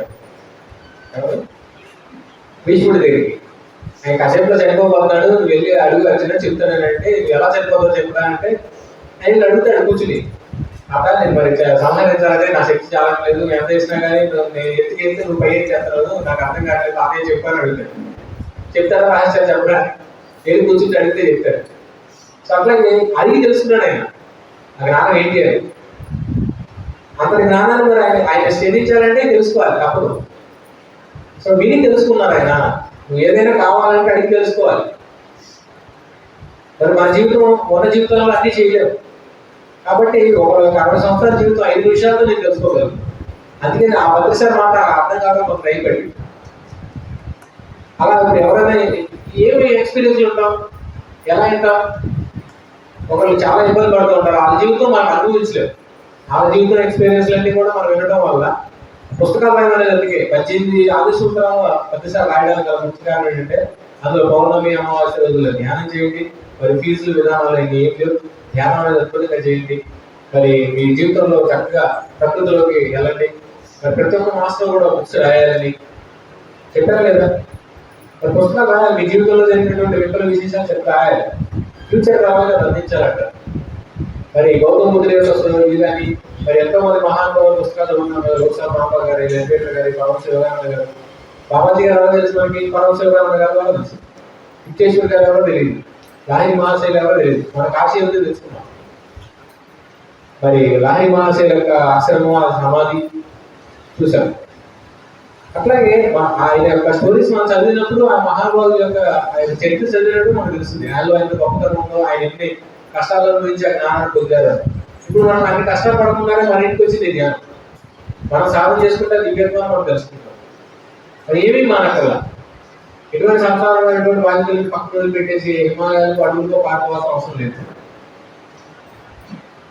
అటువంటి ఆ పరిస్థితులు లేకుండా ఇప్పుడు ఉన్నటువంటి పరిస్థితుల్లో ఫాస్ట్ గా పరిగెత్తేటువంటి సమాజానికి ఈ రోజు ఈ జీవితంలో మరి ఆనాడు మరి రామాయణ మహాభారతాలు ఉన్నప్పుడు ఆ సమయం సందర్భానికి సంబంధించి మాస్టర్లు అడుగుతారు. అవునా? ప్రేరయుగంలో ఆయన వచ్చారు, ద్వాపరయుగంలో ఒక మహానుభావుడు వచ్చారు, మరి కలియుగంలో ఒక మహానుభావుడు వచ్చాడు, మరి క్రిస్టియన్ సంబంధించిన అటువైపు దేశాలన్నిటికీ కూడా జీసస్ వచ్చారు, ప్రవక్తలు వచ్చారు. ఇలా ఒక కాల సందర్భంలో ఆ యొక్క జ్ఞానాన్ని అందించడానికి వస్తూ ఉంటారు మాస్టర్లు. అదే ఆ పరమాత్ముడు చెప్పారు కదా, మనకి ఎప్పుడైతే అహంకారం, ఎప్పుడైతే అజ్ఞానం పెరుగుతుందో, ఎప్పుడైతే మనకి ఎక్కువ నెగిటివ్ కర్మలు ఎప్పుడైతే పెరుగుతారో, అజ్ఞానం ఎప్పుడైతే పెరుగుతుందో, అంధకారం ఎప్పుడైతే పెరుగుతుందో అప్పుడు నేను మళ్ళీ వెలుగు రూపంలో మళ్ళీ వస్తానని చెప్తాను. అట్లా మరి ఆ పరమాత్ముడు ఎప్పుడు కూడా కాల సందర్భంగా ఆ అజ్ఞానం వచ్చినప్పుడు, లేదంటే ఎటువంటి విపత్తులు వచ్చినప్పుడు ఆ యొక్క మాస్టర్లు అయితే వస్తున్నారు. అలాగే ప్రతి ఒక్క సందర్భంగా ఆ యొక్క జ్ఞానాన్ని అందించడానికి వచ్చారు. ఇప్పుడు మన యొక్క మరి అన్ని సందర్భాల్లో వచ్చినటువంటి మాస్టర్లందరినీ వేరే చేసుకుని ఇప్పుడు కాలమాన పరిస్థితుల ప్రకారంగా మరి భక్తిసారి వాళ్ళందరినీ యొక్క జ్ఞానాన్ని తీసుకున్నారు, మనందరికీ అందించారు. ఇప్పుడు మన జీవితాన్ని ఎలా జీవించాలి, మధ్య మార్గంగా జీవించాలి, ఏది కూడా అతిగా ఉండకూడదు, మితంగా ఉండాలి, పరిమితంగా ఉండాలి. మరి ప్రతి ఒక్క విషయాన్ని ఎక్కువగా ఆలోచించకూడదు, ఎక్కువగా మాట్లాడకూడదు, తక్కువగా మాట్లాడకూడదు, మధ్యస్థంగా ఉండాలి, అందరితో కలివిడిగా ఉండాలి, అందరినీ ప్రేమిస్తూ ఉండాలి. ఎవరు తక్కువ సోలు కాదు, ఎవరు అజ్ఞానమైన సోలు కాదు. మన జ్ఞానం ఎప్పుడైతే పెరుగుతుందో అది చూసే విధానం కూడా మారిపోతుంది. నేను అల్పుడుగా, అజ్ఞానిగా, అసలు అక్కరాని పడుతున్న దూరంలో నాకు నన్ను కొట్టుకోకుండా నామాల కాకి అని అలా రకరకాలైనటువంటి ఆలోచనతో పరిస్థితులు, వాతావరణాన్ని మనుషులు దూరం పెడతా ఉంటాం. ఎప్పుడైతే మన జ్ఞానం పెరుగుతుందో నాలో ఉన్న చైతన్యం, నీలో ఉన్న చైతన్యం, సర్వజీవుల్లో ఉన్న చైతన్యం ఒకటే మనం తెలుసుకుంటాం. ఆ జ్ఞానమే ఇంపార్టెంట్. అలా మనం ఈ భూమి జీవించి ఆనందంగా, హ్యాపీగా, ఎలా అయితే ఆనందంగా లల్లల్లా పాట పాడుకుంటే ఈ భూమి వచ్చామో అలాగే లల్లల్లా వచ్చాయి. జీవితం అంటే ఆనందం, ఆరోగ్యం, వైభవం అంటాడు. జననం మరణం మధురమే, జననం మధురమే, మరణం మధురమే. ఒక చిన్న డిఫరెన్స్ ఏంటంటే టిబెట్లో వాళ్ళు ఉంటారు యోగులు, వాళ్ళు ఏం చేస్తారంటే పుట్టినప్పుడు మాత్రం వాళ్ళు ఏడుస్తారు. మనం ఏం చేస్తాం, పుట్టితే సెలబ్రేషన్ చేసుకుంటాం. అబ్బా మా అబ్బాయి పుట్టాడు, ఓ సూపర్ గ్రేట్ గ్రాండ్ సక్సెస్ అని చెప్పేసి సెలబ్రేట్ చేసుకుంటారు. అక్కడ ఏం చేస్తారంటే ఇది పుట్టాడా బాబు, ఎన్ని కష్టాలు అనుభవించాల్సి వస్తుందో, ఎన్ని ఇబ్బందులు పడాల్సి వస్తుందో, ఎన్ని సంవత్సరాలు ఉంటాడు వీడు, ఎన్ని కష్టాలు అనుభవించాలి. ఒక సోల్ వచ్చింది ఈ భూమికి, ఒక పంచంలో చిక్కుపోయింది, ప్రశాంతంగా రిలాక్స్ గా తిరిగే ఒక పక్షిని తీసుకొచ్చి పంచంలో పెడితే ఎలా ఉంటుంది? వాళ్ళు జ్ఞానులు అలాగే ట్రీట్ చేస్తారు. అది పుట్టితే ఏడుస్తారు, చనిపోతే సెలబ్రేషన్ చేస్తుంటారు. అబ్బా ఈ యొక్క పంజరం నుంచి చిరగా స్వేచ్ఛగా ఎగిరిపోయింది, హ్యాపీగా వెళ్ళిపోయింది, ప్రమోషన్ వచ్చింది అతనికి, వావ్ చప్పట్లు పట్ల సెలబ్రేట్ చేసుకుందాం అంటారు. వాళ్ళు ఎంత జ్ఞానులుగా కాబట్టి అలా మాట చెప్తారు చూడండి. ఇక్కడైతే ఏం చేస్తారు, రివర్స్ లో ఉంటుంది. వీళ్ళందరూ అయితే కొంతమంది సెంటిమెంట్ లో ఉంటారు మన వాళ్ళు. సో పుట్టితే సెలబ్రేషన్ చేసుకుంటారు, చనిపోతే ఏడుస్తుంటారు. ప్రతిసారి దానికోసం ఏం చెప్పారు, పుట్టుగా ఒక మధురం, మరణం ఒక మధురం, జననం మనం రెండు మధురాలే అంటారు. ఏది కూడా మనకు ఇవేం లేదు. ఒక క్లాస్ అయిపోయి క్లాస్కి వెళ్ళేటప్పుడు ఎందుకు దుఃఖం ఎందుకు అంటారు. ఆయన చనిపోయినప్పుడు ఒక చాక్లెట్ వేయండి. ఈ సందర్భంగా ఒక చిన్న కాన్సెప్ట్ ఎక్స్పీరియన్స్ చెప్తాను. ఆయన ప్రతిసారి చనిపోయినప్పుడు మేము ముందు రోజు సూర్యాపేటలో క్లాస్ మాది ఆ రోజు. సో క్లాస్ వెళ్దాం అనుకుంటున్నాము, ఫోన్ వచ్చింది, సార్ కొంచెం సీరియస్ గా ఉంది అంటే మేము అన్నాం, సార్ క్లాస్ క్యాన్సిల్ చేసుకున్నాం సార్. వాళ్ళు ఫోన్ చేసి సార్ ప్రతిసారి కొంచెం సీరియస్ గా ఉందంట, క్లాస్ క్యాన్సిల్ చేసుకున్నాం వెళ్దాం సార్ అంటే ఓకే అనుకున్నాం. సో సూర్యాపేటలో కూడా హైదరాబాద్ వచ్చారు, మేము హైదరాబాద్. సో ఆ రోజంతా ఉన్నారు సార్. మరుసటి రోజు సాయంత్రం సార్ 5 గంటలకి బాడీ వికెట్ చేశారు. సో సార్ శరీర విరమణ చేశారు. అందరూ మళ్ళీ వచ్చి చూసేస్తా ఉన్నారు. అయిపోయింది. వాళ్ళందరూ వెళ్ళిపోతుంటే మన వాళ్ళు ఒక పాట పెట్టారు, అదేంటి గాంధీ మహాత్ముడు. ఏం పాట అది?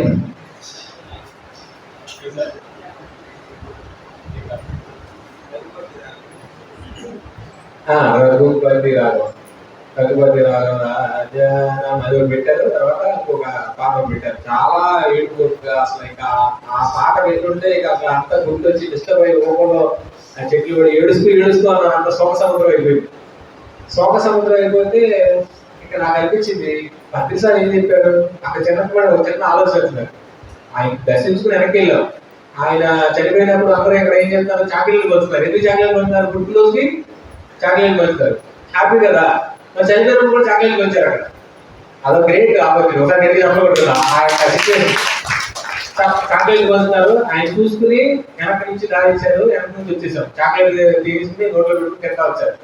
అయిపోయింది. అక్కడికి వచ్చిన తర్వాత కాన్సెప్ట్ ఏంటి, అందరూ అడుగుతారు శోక సముద్రం. ఇప్పుడే సెలబ్రేషన్ చెప్తున్నారు కదా, పత్రిసారి ఏమని చెప్పారు, జననం మధురం మరణం మధురం పాడుకోవడం పాడారు. మరి ఇక్కడ ఏం కావాలి, ఆయన అంత గొప్ప యోగి వెళ్ళిపోయినప్పుడు సెలబ్రేషన్ చేసుకోకుండా ఏడుస్తూ కూర్చున్నారు ఏంటి ఇలా అనిపించి ముందు అర్జెంట్కి వెళ్ళి పాట మార్చాయని చెప్పేశారు. మా వాడు ఒకడు ఉన్నాడు మా టీంలో, మాతో పాటు. వాడు వెళ్ళి ఏంటంటే బాబు పాట మార్చమని చెప్పేసి వచ్చే పాట పెట్టారు. ఇక అప్పుడు అందరూ నాటకాలు స్టార్ట్ చేశారు. అందరూ చేతులు పట్టుకుని డాన్స్ వేయడం, ఇవన్నీ పాటలు పాడడం స్టార్ట్ చేశారు. ఈ సెలబ్రేషన్ ఒక అద్భుతమైనటువంటి సోలు ఇంత గొప్ప కార్యక్రమాన్ని చేసి దేహం విరమణ చేసింది. ఉద్యోగం విరమణ చేసినప్పుడు ఆనందమా దుఃఖమా? అన్ని సంవత్సరాలు కష్టపడి జాబ్ చేశాడు, ఈ ఉద్యోగం రెస్ట్ తీసుకుంటాడు, రెస్ట్ పీస్ అంటారు. సో హ్యాపీగా ఉండాలి కదా, సెలబ్రేషన్ చేసుకోవాలి. దీనికి ఎందుకు దుఃఖం పోయి ఇక్కడ చనిపోయాడంటే అక్కడ మళ్ళీ ఆల్రెడీ మళ్ళీ ఒక ప్రణాళిక సిద్ధం అవుతున్నాయి కదా, ప్రమోషన్ వచ్చింది కాబట్టి ఎందుకు దుఃఖం అని చెప్పేసి అద్భుతంగా పాట మార్చారు. అందరికి మళ్ళీ ఎనర్జీ ఫిట్నెస్ మార్చేసుకున్నాం. సో అట్లాగే మన జీవితంలో వచ్చినవి కూడా ప్రతిదీ కూడా ఆనందమై వైభవమై మనం తెలుసుకోవడం కోసం వచ్చినటువంటి అనంతమైనటువంటి ప్రతిదీ ఒక అద్భుతమే. ఇక్కడ పాజిటివ్ లేదు, నెగిటివ్ లేదు. జ్ఞాని ఎప్పుడైతే జ్ఞానిగా ఉంటాడో అతనికి అన్ని అద్భుతాలే. ఒక యోగిగా మనం ఆలోచించి నేర్చుకోవాలి, మన జీవితాన్ని ఆనందమై చేసుకోవాలి. మీకు ఖాళీ ప్లేస్ ఉంది, మీకు ఇల్లు ఉంది, ఖాళీ ప్లేస్ అక్కడ పిచ్చి మొక్కలు అనవసరంగా పెరుగుతుంది. అక్కడ మీకు ఏం కావాలంటే చేసుకోవచ్చు. మీకు బీర తోటలు పెట్టుకుంటారా, బెండ తోటలు పెట్టుకుంటారా, లేదా ములక్కాయల చెట్లు వేసుకుంటారా, లేదా యాపిల్ చెట్లు పెట్టుకుంటారా, లేదా మామిడి చెట్లు వేసుకుంటారా, లేదా ఆకుకూరలు పండించుకుంటారా, మీ ఇష్టం. మీ ఇల్లు మీ ఇష్టం, మీ ప్లేస్. మీరు ఎలా కావాలంటే అలా తీర్చిదిద్దుకోవచ్చు. మంచి మంచి పూల చెట్లు పెట్టుకుంటారా, మీ యొక్క జ్ఞానం మీరు ఎలా కావాలంటే అలా ఉపయోగించుకోవచ్చు. కాబట్టి మన జీవితం మన చేతుల్లో ఉంది, మన ఆరోగ్యం మన చేతుల్లో ఉంది, మన జ్ఞానం మన దగ్గరే ఉంది, బయట ఎక్కడా లేదు.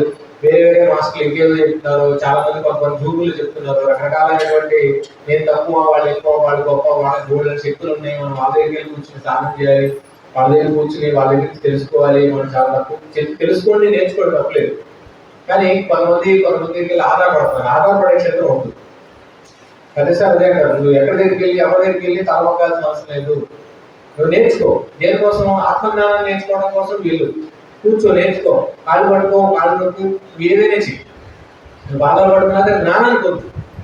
గురువు నేను ఏర్పడు, నీకు వాళ్ళ బాధాలు గురువుల యొక్క పాదాలు పడుకుని వాళ్ళ సేవ చేసి మరి నేర్చుకోలేదు అని అన్నాడు. సో నువ్వు పట్టుకో, పెద్ద బాధలు పడుకుని ఆ దగ్గర జ్ఞానాన్ని అంతంగా తీసుకో. సో కానీ నువ్వు వాళ్ళకి డౌన్ అయిపోయి వాళ్ళ దగ్గర ఉండిపోయి వాళ్ళకే జ్ఞానం ఉంది, నా దగ్గర ఏమీ లేదని నువ్వు తప్పు చేసుకుంటానంట. సో ప్రతి ఒక్క వ్యక్తి గొప్ప ఆత్మ. కాబట్టి మై డియర్ ఫ్రెండ్స్, ఎక్కడా మిస్టేక్స్ లేవు. మనం తీసుకున్నటువంటి జ్ఞానాన్ని, శక్తిని, చైతన్యాన్ని మనం టార్గెట్ కోసం ఉపయోగించుకుని మన జీవితాన్ని ఆనందమయం చేస్తున్నాం. ఓకేనా? మరి ప్రస్తుతమైనటువంటి ఆభరణాలను అందించిన పత్రిజీ గారికి, అక్కడ యోగేశ్వరులకు, ఈ మహాప్రభు రావత్ గారికి ధన్యవాదాలు తెలియజేస్తున్నాం. అలాగే ఈ రోజు మనకి ఇక్కడ రాము మాస్టర్ గారు గొప్ప క్లాస్ ఏర్పాటు చేశారు. మరి మాస్టర్ గారికి, వాళ్ళ మిత్ర బృందానికి, వాళ్ళ కుటుంబ సభ్యులకి, అలాగే మరి ఇక్కడ డిజైన్ పిరమిడ్ ట్రస్ట్ గారికి ఒకసారి గట్టిగా చెప్పలు కొట్టుకుంటాం. Thank you so much. మాట్లాడారు.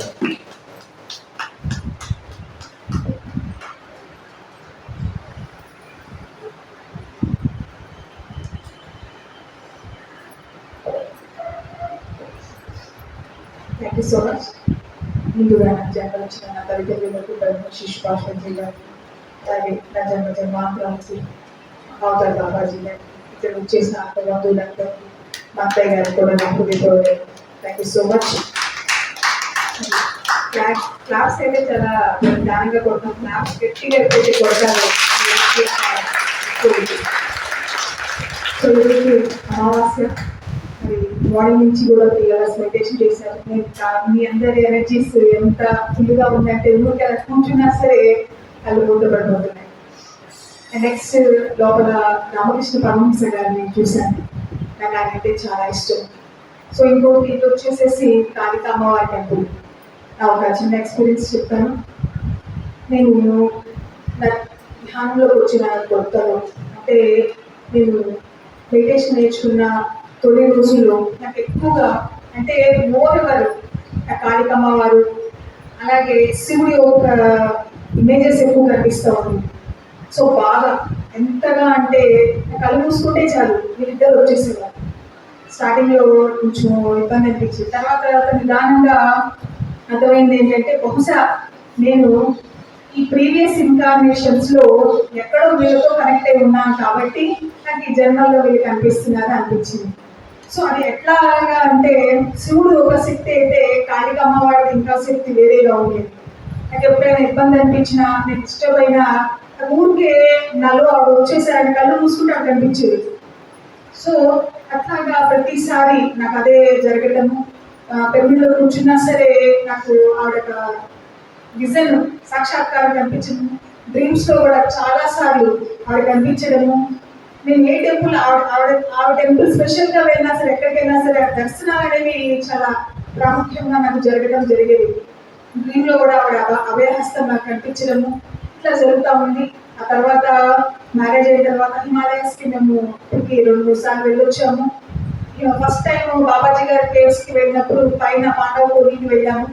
అక్కడ పాండవపూరిలో నాగసాధువు గారికి పెద్ద ఆశ్రమం ఉంది. పాండవులు స్వర్గారోహణం వెళ్ళే ముందు అక్కడికి వచ్చి వెళ్ళారు. నేటికి కూడా వాటి విగ్రహాలు అక్కడ ఉన్నాయి.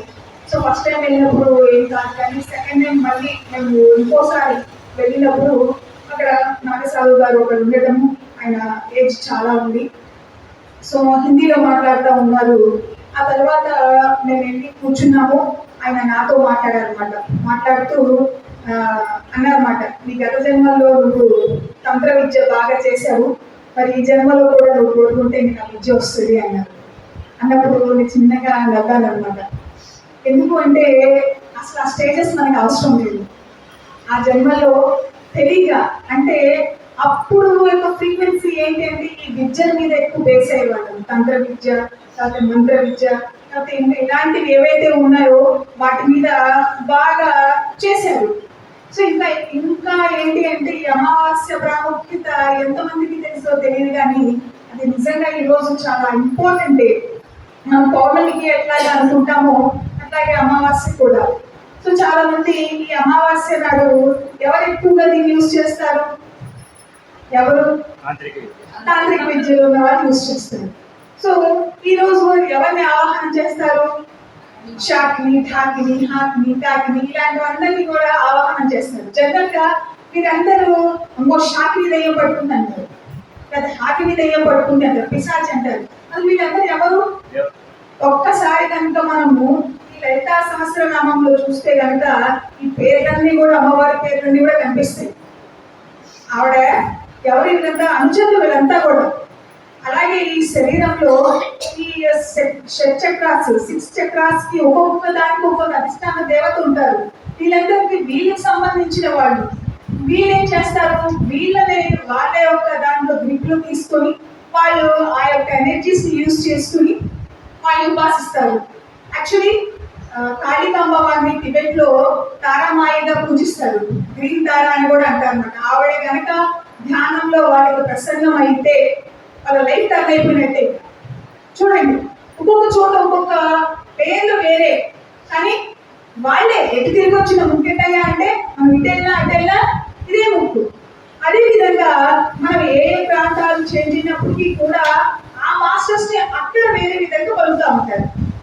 సో అలాగే ఈ టెంపుల్లో చాలా అద్భుతమైన ఎనర్జీస్ ఉన్నాయి. ఎందుకంటే అమ్మవారి యొక్క ఇది, అలాగే ఒక పక్క రామకృష్ణ పరమహంస గారి యొక్క ఎనర్జీస్. సో ఒక చిన్న స్టోరీ రామకృష్ణ పరమహంస గారి గురించి తెలుసుకుందాము. సో దీనికన్నా ముందు కూడా ఆయన గురువు గారు ఎవరు? రామకృష్ణ పరమహంస గారి గురువు గారు ఎవరు?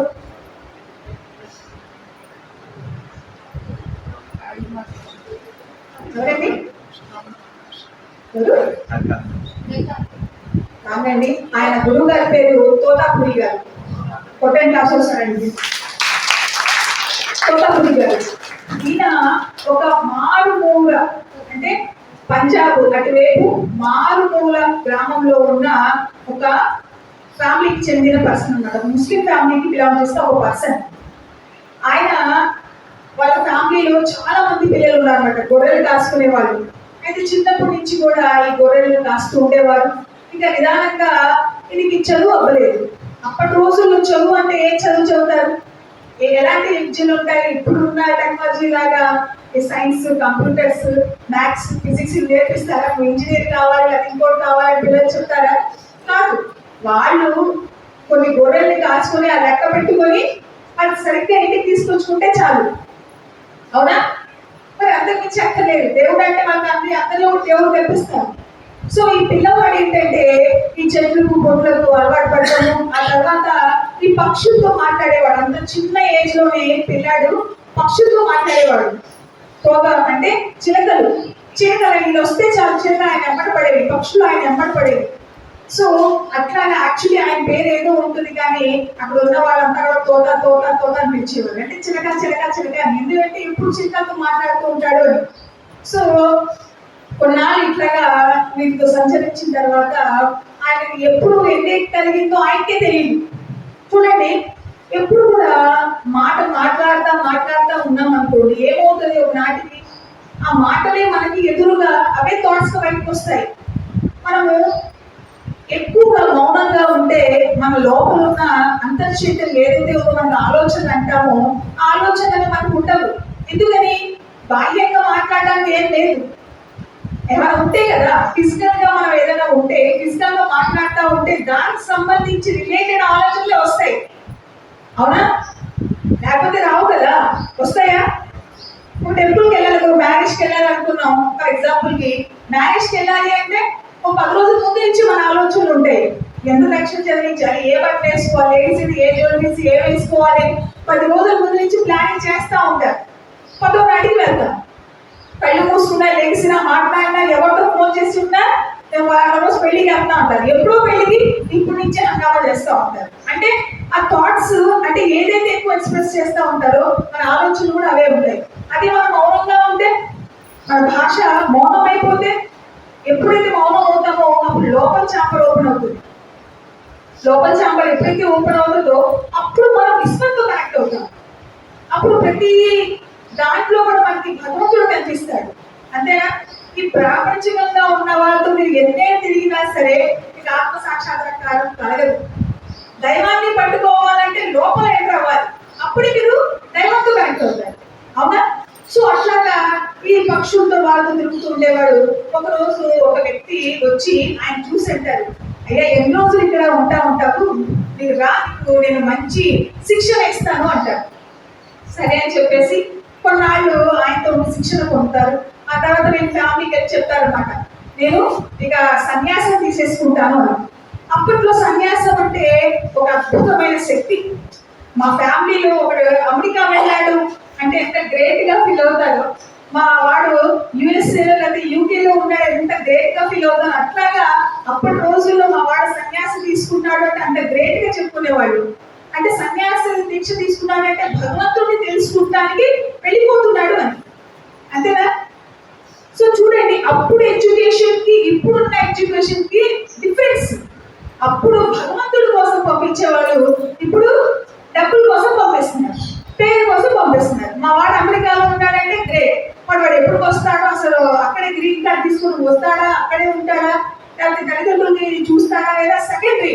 కానీ సొసైటీలో పేరు మాత్రము ఎక్కడ ఉన్నాడు, సో వాళ్ళు అక్కడ ఉంటారు. సో వాళ్ళ ఫ్యామిలీ మెంబర్స్ కూడా హ్యాపీగా యాక్సెప్ట్ చేశారు, వెళ్ళిపోయినా. ఇక అంతే, మళ్ళీ వెనక్కి తిరిగి తోతాపురి గారు ఆయన జీవితంలో వెనక్కి తిరిగి చూడలేదు. ఇక ఆ తర్వాత ఆయన దగ్గర శిక్షణ పొంది కొన్నాళ్ళు ఆయన గురువు గారు వెళ్ళిపోయిన తర్వాత ఇక సాధనలోనే ఉండేవారు. ఊరికే సమాధిని పొందేవారు ఆయన. ఊరికే అంటే అలా కళ్ళు మూసుకుంటే వెళ్ళిపోయేవారు. అలా 45 రోజులు, అలా నెల 2-3 నెలలు అలా స్థితిలోకి. ఆహారం కూడా తీసుకునేవారు కాదు. సో అట్లాగా 17-18 ఇయర్స్ ఉన్న వారి వ్యక్తి 30 ఇయర్స్ దాకా ఇట్లాగే ఉండేవారు. చెట్లు దొరికిన కాయలు తినేవారు. ఇక ఆ చెట్లు అంతా పుట్లు అంతా పక్షులతో తిరిగేవారు. ఒకనొక స్థితిలో అమ్మవారు ఆయనకి దర్శనం ఇస్తారన్నమాట. ఎన్నాళ్ళని ఈ చెట్లలో వాటిలో ఉంటావు రా, మనకి ఒక పెద్ద ఆలయం ఉంది, నేను తీసుకెళ్తానని చెప్పేసి అమ్మవారు అంటారు అన్నమాట. రాజస్థాన్ దగ్గర ఒక టెంపుల్ ఉంది, కాళికా అమ్మవారి. అది చాలా తక్కువ మందికి తెలుసు. ఎందుకంటే అన్ని ప్లేసెస్ లో కూడా ఇప్పుడు కాళికా అమ్మవారి టెంపుల్స్ వచ్చేస్తున్నాయి. బట్ రాజస్థాన్ లో, కలకత్తాలో అదేంటి ఇంకా శివుడి ఆలయాలు కొన్ని ఉన్న ప్లేసెస్ లో కూడా ఈ ఆలయాలు కొంతమందికే తెలుసు. సో అట్లాగా రాజస్థాన్ తీసుకెళ్తాను అమ్మవారి దారి చూపించి ఎక్కడో మారుమూల ఏమీ తెలియని ఆ వ్యక్తికి తీసుకెళ్లారు. అక్కడికి వెళ్ళిన తర్వాత ఒక పెద్ద కాళికా అమ్మవారి ఆలయాన్ని ఆయన చూశారన్నమాట. ఆహా, అసలు ఎంత బాగుంది అమ్మ అని చెప్పేసి ఆ రూపాన్ని చూడగానే మోహించి ఆయన అక్కడే కూర్చునిపోయారు. గడప దగ్గరే అందరు నడుస్తూ ఉంటారు కదా ఇట్లా వాటి దగ్గర. ఇప్పుడు మనకి ధ్వజస్తంభం ఉంది కదా, ఆ ధ్వజస్తంభంలో మనం వెళ్ళే మార్గంలోనే మన దర్శనం అమ్మవారు కట్టించారు. అంటే ఆయన అక్కడే కూర్చునిపోయారు. ముందుకు వెళ్ళగా వెనక్కి వెళ్ళా అక్కడే ఉండిపోయారు. ఆయన ఉండిపోయిన తర్వాత ఇక వెంటనే కూర్చునిపోయారు సమాధి స్థితిలోకి. ఆ లోపల పూజారి గారు ఉన్నారు. ఆయనకి ఇట్లాంటి యోగులు, ఋషులు అంటే బాగా ఇష్టం అన్నమాట. ఇట్లాంటి వాళ్ళు ఎవరైనా వస్తూ ఆయన సేవ చేసుకుంటూ ఉంటారు. సో ఆయన పేరు గదాధర్ అన్నమాట. ఆయన అన్ని సౌకర్యాలు చూసుకుంటా ఉన్నారు. అంటే ఆయన ఆ స్థితిలో ఉన్నప్పటికీ కూడా దొరుకుతున్న వెలుగు వస్తే వాటర్ ఇవ్వటము అట్లా చేసేవారు. అట్లాగా ఒక 40 రోజులు ఆయన అట్లాగే అమ్మవారి యొక్క ఎనర్జీస్తో అట్లాగే ఉండిపోయారు. ఆయన తోటపురి గారు ఆ ఎనర్జీ ఆయనకి బాగా టచ్ అవుతూ ఉండేది. టచ్ అవుతూ ఉంటే నేను ఎప్పుడు ఈ మహానుభావుడు ఎప్పుడు కళ్ళు తెరుస్తారో అప్పుడు నేను ఈ స్వామిని ఆ దీక్ష తీసుకోవాలి, కూర్చొని గంటల ధ్యానంలో కూర్చోవాలి. నేను ధ్యానంలో ఉన్నా సరే నాకు ధ్యానం కుదరట్లేదు, మెడిటేషన్ కుదరట్లేదు, నాకు కుదరట్లేదు. నాకు ఈ కళ్ళు తెరిస్తే చాలు అనుకున్నారు. 41 రోజుకి ఆయన కళ్ళు తెరిచారు. వెంటనే సాష్టాంగ ప్రణామాలు చేసి అన్నారన్నమాట, స్వామీజీ మీరు ఏ విద్యను అయితే అభ్యసిస్తున్నారో నాకు ఆ విద్యను చెప్పండి, నాకు ధ్యానం కుదరట్లేదు అంటే తవ్వారనమాట. ఎందుకు కుదరట్లేదు అంటే కళ్ళు మూసుకుంటే నాకు ప్రాపంచికమైన ఎన్ని గుర్తొస్తున్నాయి, ఆ ఆలోచనలు ఈ ఆలోచనలు ఎన్నో గుర్తొస్తున్నాయి. ఆ తర్వాత అమ్మవారు కనిపిస్తూ ఉంటారు. ఇవన్నీ చాలా ఉన్నాయి. నాకు జ్ఞానం కుదరట్లేదు, నాకు అమ్మవారిని రియల్గా చూడాలని. నా చిన్నప్పటి నుంచి కూడా నేను అమ్మవారిని పూజిస్తున్నాను. ఎవరిని? కాళికా అమ్మవారిని చిన్నప్పటి నుంచి పూజిస్తున్నాను. కానీ నాకు ఆవిడ దర్శనం ఇవ్వట్లేదు, ఆవిడ దర్శనం నాకు కలగట్లేదు, నాకు ఆ దర్శనం కావాలి, కానీ ధ్యానం కుదరట్లేదు, ఏం చేయాలి అన్నప్పుడు వెంటనే ఆయన పక్కన ఒక రాయి ఉంటుంది అనమాట. ఆ రాయి వేసిన సూటిగా ఆ తాడే మీద కొడతారు. కొట్టినప్పుడు ఆ బ్లడ్ అలా కారిపోతా ఉంటది. వెంటనే ఆయన కళ్ళు మూసుకుని అలా ఉండిపోతారు. వెంటనే ఈయన ఎప్పటి నుంచో చిన్నప్పటి నుంచో సమాధి ప్రాక్టీస్ చేసి చేసి చేసి తోతాపురి గారు ఆ స్థాయికి వచ్చారు.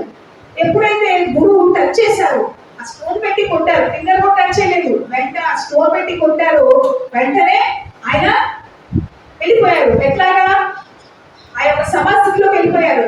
ఎప్పుడైతే ఆయన బాడీలో నుంచి ఆ సమాధిలోకి వెళ్ళారో, కళ్ళు మూసుకున్నారో, ఫ్రాక్షన్ ఆఫ్ సెకండ్ లో వచ్చి ఆయన శరీరం నుంచి బయటకు వచ్చేసారు. వెంటనే ఆలస్యం కూడా ఇంకా వెంటనే ఇక ఎప్పుడైతే బయటకు వచ్చారో ఆ బయట ఉన్న అనేక మంది ఉన్న నేను చూశాను. నేను అంటే ఆయనే కొంత వందల మంది నేను చూశారు. ఆయన ఏంటి నేను ఇంతమంది ఉన్నాను అన్నప్పుడు ఆయనకు అర్థం కావట్లా. నేనెక్కడున్నాను, రియల్గా నేనెక్కడున్నాను అన్నప్పుడు ఒక్కొక్కటి కట్ చేస్తా వచ్చారు ఆయన. ఇది నేను కాదు, ఇది నేనే కాదు అంటే ఆలోచనలు, అర్థమవుతుందా? ఆలోచనలు, ఇది నేనే కాదు, ఇది నేనే కాదు, ఇది నేనే కాదు అనుకుంటా ఆ 100 మందిని క్లియర్ చేసి అప్పుడు అక్కడ కూర్చున్న ఆ నేను చూశారు. చూసినప్పుడు ఆ నేను ఈ నేను కాదే, అవునా? ఆ నేను ఈ నేను కాదు, మరి ఈ నేను ఎవరు, ఈ నేను ఎక్కడున్నారు అనుకున్నప్పుడు ఆ గుడిలో గంట మోగుతుంది. అమ్మవారిని చూడాలి, సమయం అయిపోతుంది, గుడికి వెళ్ళాలి, గుడిలో పూజ చేయాలి, ఇప్పుడు అనేక మంది వచ్చేస్తారు అని చెప్పేసి వెయిట్ చేస్తున్నప్పుడు ఆయన ఫిజికల్ గా ఉన్నారా, ఆస్ట్రల్ గా ఉన్నారా? శరీరం ఉంది, కానీ శరీరం నుంచి బయటకు వచ్చేసారు ఆయన. సో ఇప్పుడు ఆయన థాట్, ఎస్, గుళ్ళోకి వచ్చారు, చూశారు అమ్మవారు అట్లాగే ఉంది, ఈయన అక్కడ అలాగే ఉన్నారు. గురువు చూస్తున్నాడు, గురువు కంటికి శిష్యుడు కనిపిస్తున్నాడు. ఎవరు? ఆ గదాధర్ గారు, ఆయన కనిపిస్తున్నారు, ఈయన కనిపిస్తున్నారు. మరి ఆయన ఆ శరీరంలోంచి ఇంకా బయటికి రావాలనుకున్నారు. అంతే, మళ్ళీ ఇంకా ఆ నేలలోంచి ఇంకా నేను వెతుకుతూ ఉన్నారు. అప్పుడు ఆయన విశ్వంలోకి వెళ్ళిపోయారు. విశ్వంలోకి వెళ్ళిపోయి ఆ గ్రహాలు, నక్షత్రాలు, ఇంకేవైతే ఉన్నాయో వాళ్ళందరూ చుట్టూ తిరుగుతున్నారు. దేనికోసం వెతికారు ఆయన? ఎవరి కోసం వెతుకుతున్నారు? అమ్మవారు ఎవరు అక్కడ కనిపిస్తుందేమో అనే భావన ఆయనకు, వెతుకుతున్నారు. అన్ని ప్రదేశాలు ఆ మొత్తం అట్ ద సేమ్ టైం ఈ విశ్వాన్ని మొత్తము 3 సార్లు తిరిగేశారు. 3 రౌండ్లు అయిపోయింది. మొత్తం ఈ సృష్టి మొత్తం విశ్వాన్ని అంతా కూడా చుట్టేశారు. అమ్మవారు ఎక్కడ కనిపించట్లేదు. ఆయన బాగా వస్తుంది లోపల నుంచి, అమ్మ కనిపించట్లేదు. ఏంటి, నేను ఇన్నేళ్ళు చేసిన పూజ వృధానా, దండగేనా, అంతేనా అనుకుని ఆయన దుఃఖము, అక్కడ దుఃఖం అనిపిస్తా ఉంటే ఇక్కడ కళ్ళలోంచి నీళ్ళు వస్తున్నాయండి. సో అప్పుడు ఆ విశ్వంలో ఉన్న విశ్వ చైతన్యం, అమ్మవారు ఏదైతే రూపం ఉందో ఆ వాయిస్ వినిపించింది ఆయనకి. ఎందుకు నువ్వు దుఃఖపడుతున్నావు అంటే ఆయన అంటారన్నమాట, నిన్ను చూడాలి. ఎవరిని? నేను చూడాలి. నా చిన్నప్పటి నుంచి నా విష్ అదే, నేను నిన్ను చూడాలి, నాకు దర్శనం ఇవ్వు అంటే ఆవిడ నవ్వుతారు, పక్క నవ్వుతుంది అమ్మ. కాళిక అమ్మవారు అంత ఈజీగా ఎవరికి ప్రసన్నం కారండి. మీరు ఎంతో గత జన్మ సంస్కారం ఉండి ఆ యొక్క సాధన ఉండాలి, దాని సాధన ఉండాలి. ఆ సాధన ఉంటే తప్ప ఆ అమ్మ ప్రత్యక్షం కాదు. సో ఆవిడ నవ్వింది, పక్క నవ్వింది. నవ్వేసరికి దీనికి దుఃఖం పోయి కోపం వచ్చింది. వచ్చి అంటారనమాట, నేనేం తప్పు చేశాను, ఎందుకు నాకు దర్శనం ఇవ్వట్లేదు అంటే ఆవిడ మాట చెప్తారు, చమత్కారంగా ఒక మాట చెప్తారు. ఏంటి అంటే, నీ శరీరం లోపల ఉన్న దాగి ఉన్న 7 ద్వారాల లోపల నువ్వు ఎప్పుడైనా వెళ్ళావా అంటే ఇది సైలెంట్ అయిపోయారు. 7 ద్వారాలనే నువ్వు దాటలేకపోయారు. ఈ విశ్వంలోకి అయితే నువ్వు వచ్చేసావు, కానీ ఆ ద్వారం అయితే ఎప్పుడైతే దాటుతావో అప్పుడే నేను నీకు కనిపిస్తాను అన్నారు. ఇలా ద్వారాలేంటి? ఇన్నేళ్ళు ఆ గుడిలో పూజ చేస్తా ఉన్నానే, నాకు ఉండే 2 బయట ఉన్న ద్వారము, లోపల ఉన్న ఇంకో ద్వారం, గర్భగుడి ఒకటి, బయట ఉన్న మెయిన్ గుడి. ఈ 2 ద్వారాలే తెలుసు. ఇంకా 7 ద్వారాలు ఏంటి? నాకు తెలియని ఇంకో 7 ద్వారాలు ఎక్కడ ఉన్నాయని చెప్పేసి వెంటనే డింగ్ అనుకుంటే కిందకు వచ్చేసారు. ఎప్పుడైతే ఆయన వచ్చేసారో వెంటనే గౌతముడి గారు రామకృష్ణ అని అన్నారు. గురువు ఇచ్చిన పేరు అనమాట. అప్పుడు దాకా ఆయన పేరు గంగాధర్. రామకృష్ణ పరమహంస గారి పేరు ఏంటండి? మరి గదాధర్. చూశారు. ఇప్పుడు గౌతముడి గారు అన్నారు, ఏనాయన ఏమైంది, అంత ఫాస్ట్ గా వెళ్ళాము, అంత ఫాస్ట్ గా వచ్చేసామంటే అప్పుడు గురువు గారు అడిగారు అనమాట, ఫస్ట్ నాకు ఇంత అద్భుతమైన ఎక్స్పీరియన్స్ ని కలిగించిన మీకు నా హృదయపూర్వక ధన్యవాదాలు అని చెప్పేసి వెంటనే ఫ్రాక్షన్ ఆఫ్ సెకండ్ కూడా ఆగకుండా వెళ్ళి ఎక్కడ వెతికారైనా ఫిజికల్ గా గుడి లోపల ఎతికారు. ఎందుకని? ఆ గుడి లోపల నాకు తెలియకుండా ఇంకా ఏమైనా ద్వారాలు ఉన్నాయేమో అని. అవునా? అవన్నీ వెతుకుతామంటే, నాయన రామకృష్ణ ఏంటి వెతుకుతున్నావు, దేనికోసం వెతుకుతున్నావు, వచ్చి కూర్చో అంటే అప్పుడు ఆయన అంటారు, ఏమంటే మీరు నన్ను ఏమని పిలిచారు అంటే, రామకృష్ణ అని పిలిచానయ్యా అంటే, నా పేరు అది కాదండి అంటే, నీ పేరు ఏదైనా కానీ నువ్వు రామకృష్ణుడివే నాకు ఇక నుంచి అన్నారు. ఓకే స్వామీజీ, మరి ఏంటి, దేనికోసం నువ్వు వెతికావు అంటే, అమ్మ ఈ ఎక్స్పీరియన్స్ అంతా చెప్పారు. చెప్పగానే నేను చూస్తానే ఉన్నానే, నీ వెంబటే ఉన్నా, నేను కూడా నన్ను చూడలేదా అన్నారు. చూడలేదు స్వామీజీ అన్నారు. సరే ఓకే రైట్, ఇప్పుడు నీకు ఏం కావాలి? నాకు 7 ద్వారాలు కావాలి. 7 ద్వారాలు అవి ఎక్కడ ఉంటున్నాయి? నీలో ఉంటున్న 7 ద్వారాలు అంది అమ్మ. మరి ఆ 7 ద్వారాలు నాకు తెలియలేదు, నాకు ఎక్స్ప్లెయిన్ చేయండి అంటే అప్పుడు ఆవిడ ఎక్స్ప్లెయిన్ చేస్తారనమాట. ఈ 7 ద్వారాలు ఏంటి? మన శరీరంలో ఉన్న, శరీరం లోపల దాగి ఉన్న ఆ షట్చక్రాలు. ఈ షట్చక్రాలతోనే మొత్తం జీవితం అంతా ముడిపడి ఉంది.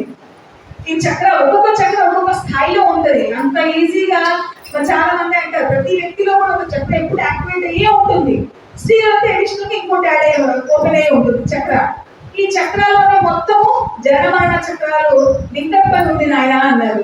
అది ఎట్లా స్వామీజీ అంటే, ఇప్పుడు ఒక్కొక్క జన్మ ఆయన ఇంకా అంత ఫాస్ట్ గా ఆ యొక్క దీంట్లో ఉన్నారు కాబట్టి షార్ట్ టైం లో ఆయనకు అర్థమైపోయింది.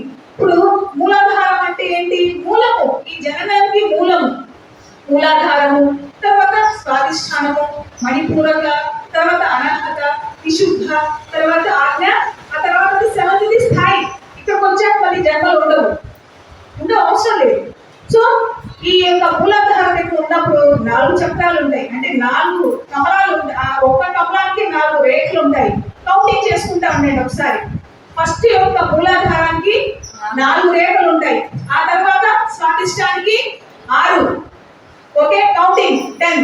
నెక్స్ట్ వచ్చేసేసి మణిపూరక 10, అనర్హత 12, తర్వాత విశుద్ధ 6, 16, తర్వాత ఆజ్ఞ 2. ఎన్ని మొత్తము? ఎన్ని? కౌంట్ తప్పు చేశారు. మళ్ళీ చెప్తాను నంబర్, ఒకసారి కౌంట్ చేసుకోండి. మూలాధారము 4, తర్వాత స్వాధిష్టాన 6, తర్వాత నెక్స్ట్ ఏంటి? మణిపూర్వక 10, 20, తర్వాత అనాహత 12, తర్వాత విశుద్ధ 16, ఆజ్ఞ 2. ఎన్ని? 50. ఎన్ని? 50. ఈ 50 అంటే మనకి జస్ట్ అవి 50గా కనిపిస్తున్నాయి. మన సహస్ర అంటే మొత్తము 1000 రేఖలు కమలం ఓపెన్ అవ్వాలి అంటే ఈ 50 ఓపెన్ అయిపోతే సరిపోతుందా? How can it possible? Just ఈ 50 ఓపెన్ అయిపోతే సరిపోతుందా? సరిపోదు. కింద నుంచి పైకి ఒకసారి, పై నుంచి ఒకసారి వస్తే ఎన్ని అవుతుందండి? 100. 100. అలా ఈ 100కు 10 సార్లు మీరు చెయ్యాలి. చేసినప్పుడు అప్పుడు ఆ సహస్రాన్ని ఓపెన్ అవుతుంది. బట్ ఈ 1 దాటడానికి మీకు ఎన్ని జన్మలు పడుతున్నాయి? ఆ ఒక్క చక్రంలో ఇరుక్కుని కొన్ని 100 జన్మలు వెళ్ళిపోతున్నాయి. కోపము, ఈర్ష్య, అహంకారము, రకరకాల కోరికలు, రకరకాల ఆలోచనలు, భావన, కోపము, ఇంకా సోకాళ్ళు మన తెలియని కూడా చాలా ఉంటాయి. ఇవన్నీ కూడా ఎన్ని జన్మలు అయితే దాటుతున్నాము? అన్ని ఒకే జన్మలో పాసిబుల్ అవుతుందా? ఒకే జన్మలో అన్ని ఎక్స్పీరియన్స్ పొందగలుగుతామా? ఒక ప్లేట్ క్రిందాక ఆహారం పెట్టారు సారు మేడం, ఎంత మంచి ఆహారం బాగుంది, అన్ని ఫుడ్ ఐటమ్స్ బాగున్నాయి, ఒక ముద్ద ఎక్కువ తినొచ్చు.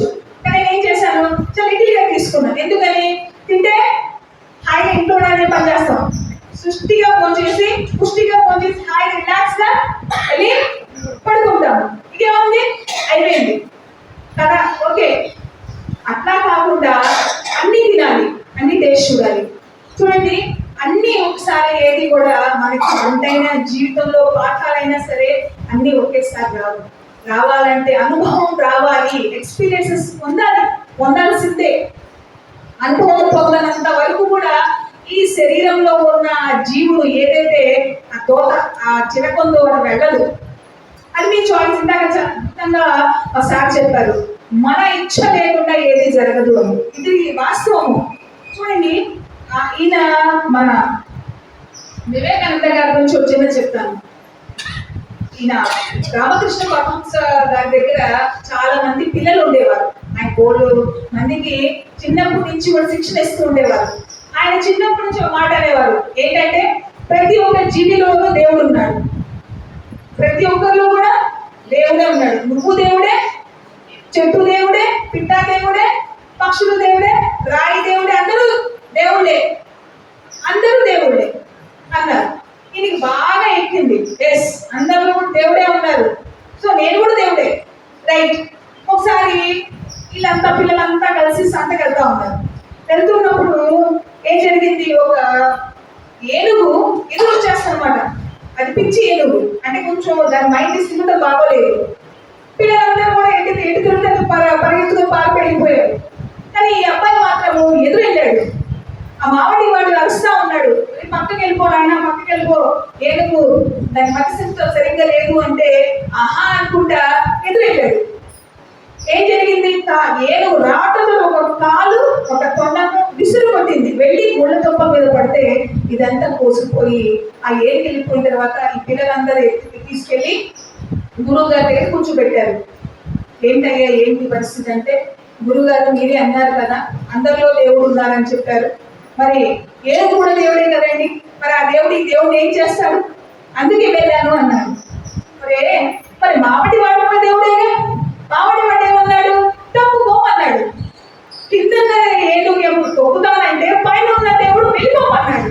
నువ్వు వినాలిగా, నువ్వు వినలేదు కాబట్టి ఏం జరిగింది, ఈ దేవుడు చెప్పాను తిన్నాను అంటే భగవంతుడు మనకి బోల్డని అవకాశాలు ఇస్తూ ఉంటాడు.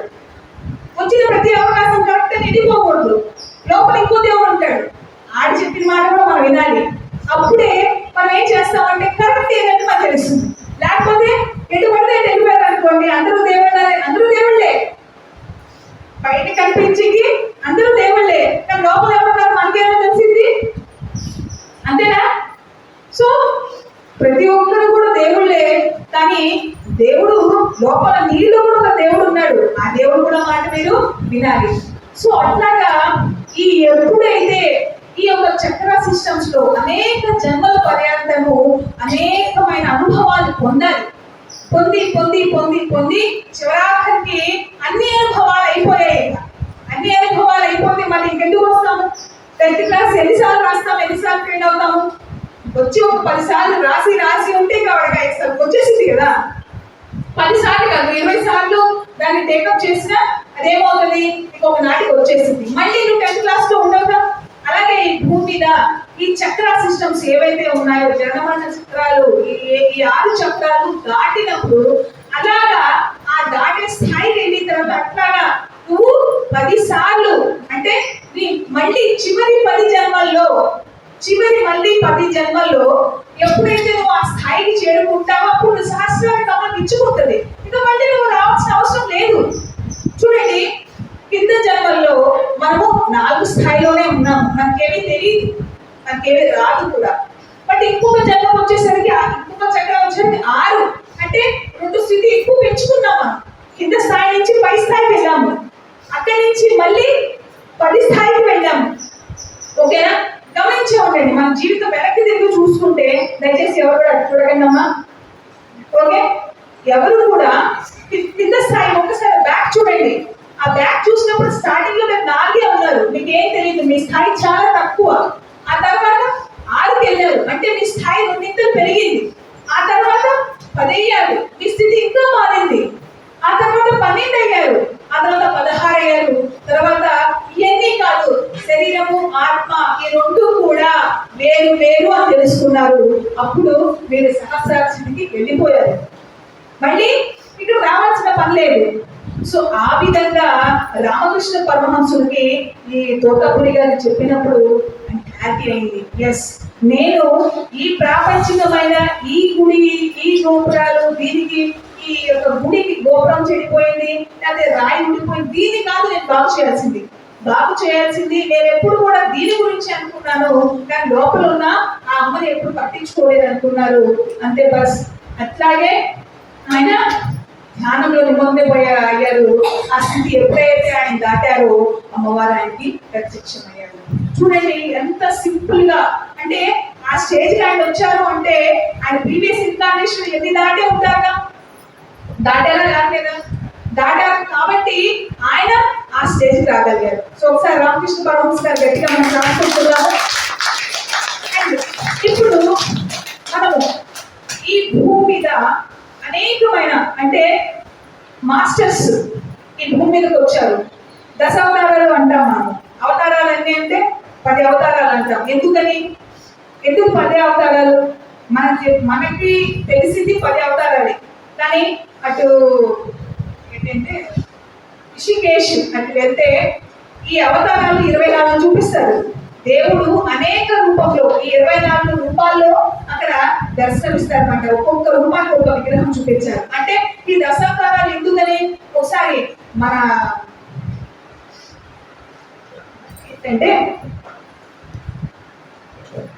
ఆత్మాయనం ఎంతవరకు చదివారు? ముగ్గు ఆత్మాయనం ఒక్కరు కూడా చదవలేదా? ఆత్మాయణం ఏం పేరే కొత్తగా అనిపిస్తుందండి. ఆత్మాయణం బుక్ ఎంతమంది చదివారు? ఎవరు చదవలేదు, తెలియదు, పేరు తెలియదు.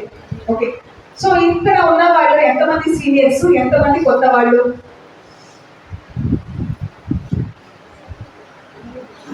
సీనియర్స్ ఎంతమంది?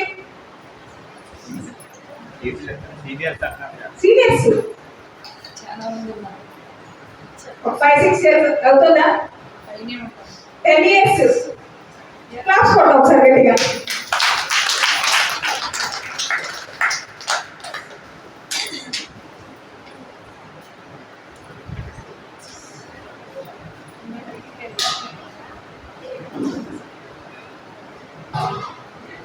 సో దీన్ని ఇంకోలాగా అర్థం చేసుకోకండి దయచేసి. బుక్స్ చదవాలనే నా ఆలోచన తప్ప అదేదో భావించకండి దయచేసి. మీరు ఏమైనా ఇబ్బంది పడుతుంటే నన్ను క్షమించండి హృదయపూర్వకంగా. సో ఆత్మాయనం అనే ఒక బుక్ ఉంటుంది, ఆ బుక్ చదవండి, ఉంటుంది, డెఫినెట్ గా ఉంది. సో ఈ బుక్ లో స్టార్టింగ్ నుంచి అంటే ఆత్మ అంటే భగవంతుడు డైరెక్ట్ గా భూమి మీదకి రాలేదు. భగవంతుడు ఎలా వచ్చాడు? ఈ భూమి మీద నిదానంగా అనుభవాలు పొందుతూ ఫస్ట్ ఈ దశావతారాల్లో స్టార్టింగ్ అవతారం ఏంటి? మత్స్యావతారం. అవునా? మత్స్యావతారం. భగవంతుడు ఫస్ట్ డైరెక్ట్ గా రాలేదు, ఫస్ట్ స్వరూపురాన్ని. అంటే ఇప్పుడు వేడి వేడి నీళ్లు ఉన్నాయి, మనం స్నానం పోసుకోవాలి, మనం ఏం చేస్తాం? డైరెక్ట్ గా నీళ్లు పోసేసుకుంటాం. వేడి నీళ్ళు ఎలా ఉన్నారో పోసేసుకుంటామా? ఏం చేస్తాము? ఫస్ట్ కాదు, మునివేలి పెడతాము. అవునా? డైరెక్ట్ గా నీళ్ళు చన్నీళ్ళు పోసేది మనకి ఎలా తెలిసింది? అది వేడిగా ఉన్నాయి చల్లగా ఉన్నాయి ఎట్లా తెలిసింది అంటే ఫస్ట్ మనం మునివేలి ముంచుతాము. ముంచాక ఆ నీళ్లు వేడిగా ఉన్నాయా చల్లగా ఉన్నాయా? ఒకవేళ వేడిగా ఉంటే చన్నీళ్ళు కలుపుకుంటాము, చల్లగా ఉంటే పొగలు వస్తే అవునా? పొగలు వస్తే కూడా అలా కాదండి. మీరు ఏంటి చలి రోజుల్లో ఒకలాగా, వేడి రోజుల్లో ఇంకోలాగా, వేడి నీళ్ళు ఇంకోలా ఉంటాయి. సో నీళ్లు పై పైన చూసి ఎప్పుడు కూడా మనం తీసుకోకూడదు, లోతుకి వెళ్ళాలి. సో ఫస్ట్ నీళ్లు మునివేలి ముంచేయండి. ముంచాక అది వేడిగా ఉందా చల్లగా ఉందా? వేడిగా ఉంటే చన్నీళ్ళు, చల్లగా ఉంటే వేడి కలుపుకుంటాం. అవునా? భగవంతుడు కూడా సేమ్ ఫస్ట్ నీళ్ళలో దిగాడు. మత్స్యావతారం గోవింద గోవింద. ఏం చేశాను? ఫస్ట్ మత్స్యావతారానికి వచ్చాడు. నీళ్ళలో ఎలా జీవించాలో తెలుసుకున్నాడు. అవునా? నీళ్ళలో ఎట్లా ఉండాలి తెలుసుకున్నాడు. ఇంకొంత ముందుకు వెళ్ళిన తర్వాత నెక్స్ట్ అవతారం ఏంటి? కూర్మ అవతారం. నీళ్ళలో అనుభవం అయిపోయింది. అయిపోయిందా? ఇక నీళ్ళకి ఎందుకు? కొత్తగా ఎక్స్పీరియన్స్ పొందాలనుకున్నాను. నెక్స్ట్ వచ్చేసి కూర్మ అవతారం. ఇది ఎక్కడ ఉంటుంది? నీళ్ళలో ఉంటుంది, భూమి మీద కూడా ఉంటుంది. అవునా? ఈ రెండు ఎక్స్పీరియన్స్ కూడా తీసుకుంది. నెక్స్ట్ వచ్చేసి ఇంకొక అవతారం ఏంటి? నరసింహ అవతారం. ఒరే ఇట్లా కాదు, నీళ్ళలో ఉన్నాము, ఇట్లా కూడా ఉన్నాము, అట్లా కాదు, 4 కాళ్ళతో చరించాలి, నడవాలి, నడిచి తెలుసుకోవాలి అనుకున్నారు. నరసింహ అవతారానికి వచ్చేసి ఇక్కడ నీళ్ళలో ఉన్నప్పుడు ఎలా ఉండేది? సహజీవిగా ఉండేది. కొంచెం తర్వాత మన ఏమంటారు దీన్ని, తాబేలాగా ఉన్నప్పుడు అది కూడా కొంచెం. నెక్స్ట్ సింహావతారం వచ్చేసరికి ఏం చేసింది? ఆహారం, మాంసాహారం ఇవన్నీ కూడా తెలుసుకుంది, తింది. నెక్స్ట్ వచ్చేసి నెక్స్ట్ అవతారం ఏంటి? వరాహ అవతారం. ఇది ఈ సింహం నుంచి నెక్స్ట్ అదేంటి? సాధు. అవునా? అది నాన్ వెజ్ తీసుకుంటుందా? నాన్ వెజ్ తీసుకోదు. సో వరాహ అవతారం అంటే స్టెప్ బై స్టెప్ ఎదుగుతుంది ఆత్మ. ఇక్కడ శరీరానికి కృష్ణుడు భగవద్గీతలో నేను చెప్పేదంతా కూడా నేను చెప్తున్నానని మీరు భావించారా? అది మీరు ఎప్పటికీ కూడా ఎదగలేరు. ఎవరు పుస్తకం చదువుతారో వాళ్ళ పరంగా అది నేనే చదువుతాను, నేనే భగవంతుడు, నేనే కృష్ణుడు అయి ఉన్నానని మీరు ఎప్పుడైతే నమ్ముతారో అప్పుడే జీవితంలో మీరు ఎదగలుగుతారు. అప్పుడు దాకా కృష్ణుడు చెప్తాడు, కృష్ణుడు చెప్తాడు అని చెప్తే ఎప్పటికీ కృష్ణుడిని మనం చేరుకోలేము. ఆ కృష్ణ భగవద్గీత మనకి ఎప్పటికీ అర్థం కాదు. కృష్ణుడు వెళ్ళిపోయేటప్పుడు అడిగారంట అర్జునుడు, నువ్వు వెళ్ళిపోతున్నావు, ఎట్లాగా ఈ సమాజాన్ని మళ్ళీ ఎట్లా ఉద్ధరింపబడతారు, వీళ్ళంతా తప్పిపోతారు మానవులు ఎట్లాగా అని చెప్తే, నేను ఒక తాళం చెవి ఇచ్చేస్తున్నాను, ఆ తాళం చెవి ఎవరైతే ఓపెన్ చేస్తారో వాళ్ళే నాకు అనుకుంటారు అన్నారు. సరే అని చెప్పేసి అయిపోయింది. ఇక మ్యాప్, ఒక మ్యాప్, ఒక తాళం చెవి. ఆ మ్యాప్ తాళం చెవి ఏంటంటే ఫస్ట్ ధ్యానము, తాళం చెవి మ్యాప్ ఏంటంటే భగవద్గీత. కొట్టండి భగవద్గీత, కించిత గీత. కొంచెం భగవద్గీతలో చిన్నదైనా సరే మనం ఒక శ్లోకం చిన్న ఒకటి మన జీవితంలో అప్లై చేసుకుంటే కనుక మన జీవితం మారిపోతుంది. మళ్ళీ భూమి మీదకి రావాల్సిన అవసరం మనకు లేదు.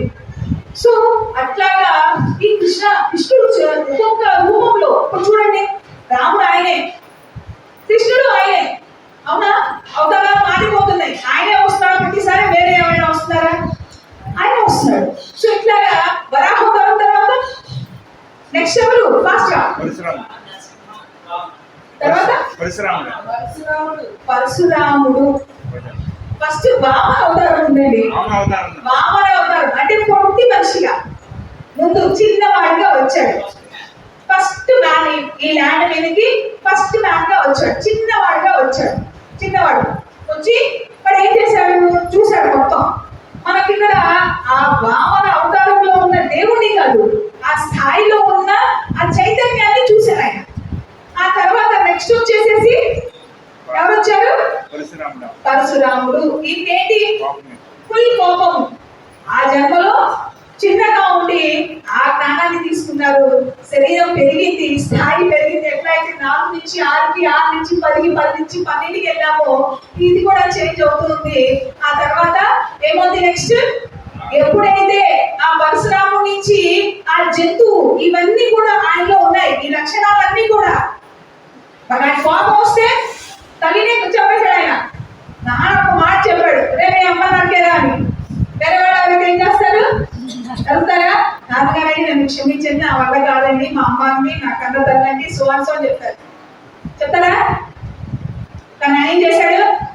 ఎస్ డాడీ ఓకే రైట్ అనుకుని వేసేసారు. తల్లి చెప్పేశారు. అప్పుడు ఆయన తండ్రి కోపం కలిగింది. నా కొడుకు నా మాట వినడానికి ఆయన కోపం వచ్చి వీళ్ళందరూ చెప్పేశాడు. అదే మరి చెప్పేసిన తర్వాత నాన్నగారు చెప్పండి ఇంకా ఏం చేయాలి అంటే, నాయన నువ్వు ఏం చేయదు, నీకేం కావాలి? రైట్, నా తల్లిని నా అందరినీ ప్రతిష్టని కోరుకున్నారు. అది జ్ఞానం అంటే. కోపంతో ఉండి సాధించేది కాదు. జ్ఞానం ఎలా ఉంది చూడండి. ఆ క్షణానికి పవన్ కళ్యాణ్ చెప్తారు ఏమని? ఎక్కడ తగ్గాలో తెలియాలి, ఎక్కడ పెరగాలో తెలుసుకోవాలి. ప్రతి చోట కూడా మనం తగ్గుతూ వెళ్ళిపోవాలనుకోండి, మనం ఆత్మలో కాదు జన్మలో కూడా వెళ్ళిపోతాం. ఎప్పుడు కూడా గుర్తు పెట్టుకోండి, మన స్థాయి ఎప్పుడు కూడా మనకన్నా ఉన్న ఎదురుగా ఉన్నవాడు ఎంత కోపైనా సరే, వాళ్ళలో ఉన్న వాళ్ళలో నీలో కూడా దేవుడు ఉన్నాడు, నీలో కూడా దేవుడు ఉన్నాడు. సో ఎప్పుడైతే వాళ్ళు చూసిన ప్రతిసారి ఎస్ వాళ్ళు డబ్బున్న వాళ్ళు, వీళ్ళు అంతగత్తెలు, వాళ్ళ మొగుడు అంత బాగా సంపాదిస్తున్నాడు, మా ఆయన జీరో, నేను ఇంతేనా జీవితం. ఎప్పుడైతే మీరు ఇట్లాగా అనుకుంటా ఉంటారో మీ శరీరంలో మీ ఆత్మలో ఏమవుతుందో తెలుసా? బ్లాక్స్ ఫామ్ అయిపోతాయి. ఆ బ్లాక్స్ ఎన్ని జన్మలు వెనక్కి తెలుసా? మళ్ళీ 10 జన్మలు వెనక్కి వెళ్ళిపోతారు. ఇప్పుడు ఎంత ఉన్నత జన్మలో మీరు ఉన్నప్పటికీ కూడా, ఈ జన్మ మీరు చాలా హయ్యర్ గా ఉన్నప్పటికీ కూడా మీ ఆలోచనలు ఉన్నాయి చూశారు, ఇది పక్కదారిలో తీసుకెళ్ళిపోతా ఉంటాయి. ఆ పక్కదారిలో వెళ్ళిపోయిన ప్రతిసారి ఆ పడిన డాట్ ఎప్పుడైతే పడుతా ఉందో ఒక్కొక్క ఆలోచన ఒక డైమండ్ లాగా మీ లోపల గుచ్చిపోయింది. డైమండ్ తీయాలంటే ఎంత కష్టం, అంతేనా? డైమండ్ కావాలంటే ఏం కావాలి? గోల్డ్ కావాలి. బంగారం లాంటి మీ ఆత్మలో వజ్రాలు లాంటి మీ ఆలోచనలు గుచ్చుకుంటున్నారు అన్నమాట. గుచ్చుకొని బ్లాక్స్ లా ఫామ్ చేసుకొని, ఇది ఎన్ని బ్లాక్స్ అయితే మీ జన్మల్లో ఉన్నాయో అన్ని 10 జన్మలు మీరు వెనక్కి వెళ్ళిపోతున్నారు. చూడండి ఎక్కడి నుంచి ఏ స్థాయి నుంచి ఏ స్థాయికి వెళ్ళిపోతున్నారు. సో వెంటనే తండ్రి ఎప్పుడైతే సాధించారో నా తల్లిని నా అన్నదమ్ములందరినీ బ్రతికించమన్నారు. షాబాష్ అన్నాడు. ఎందుకని? తండ్రి మాటలు నెరవేర్తించారు కాబట్టి. ఇప్పుడు ఆయన తండ్రి పేరు ఏంటి అంటే మనకి ఆలోచిస్తారు. ఇక్కడికి వచ్చి నేను క్వశ్చన్స్ అడిగినట్టే ఉంటుంది తప్ప ఇంకోటి ఉంటుంది. సో ఆయన సరే అని చెప్పేసేసి ఆయనకి ఎన్నో శక్తులు ఇచ్చేవాడ. సో అట్లాగా ఈ స్థాయి నుంచి అంటే పరశురాముడి నుంచి నెక్స్ట్ వెంటనే రాముడు స్టేజ్కి వచ్చేసాడు. ఎక్కడ ఇవన్నీ? ఈ రాముడు యొక్క అవతారం ఎంత అవతారం చెప్పండి పోనీ కౌంట్ చేసుకోండి. 7th జన్మ, 7th అవతారం వచ్చేసి శ్రీరాముడు. శ్రీరాముడు ఎంత అద్భుతమైన జన్మది, ఆదర్శప్రాయుడు. తల్లిదండ్రులు ఇక్కడ ఈ జన్మలో ఏం చేశాడు? తల్లి నరికేశాడు, కోపంతో ప్రవర్తించాడు. ఇక్కడికి వచ్చేసరికి శాంతమూర్తి తల్లిదండ్రుల మాట జవదాటలేదు. అదే ఈ ప్రాసెస్. కానీ ఎంత ఉన్నతమైన జన్మ తీసుకున్నాడు. ఇక్కడ కోపం లేదు, ఇక్కడ కోపం ఉంది. ఎన్ని తగ్గించుకొని చూడండి ఆ స్థాయికి వెళ్ళాడు. నెక్స్ట్ వచ్చేసేసి నెక్స్ట్ జన్మ శ్రీకృష్ణ, బలరాముడు కాదండి, శ్రీకృష్ణ జన్మ. ఈ జన్మకు వచ్చేసేసి మళ్ళీ అసలు శ్రీకృష్ణుడు లాంటి వాడు, అలాంటి గురువు కానీ, అట్లాంటి ఒక లాయర్ కానీ, అట్లాంటి ఒక ఇంజనీర్ కానీ, అట్లాంటి ఒక టెక్నీషియన్ కానీ ఆ స్థాయి గురించి నేను ఎన్ని చెప్పినా తప్పి కొంటాను కావచ్చు. సాయం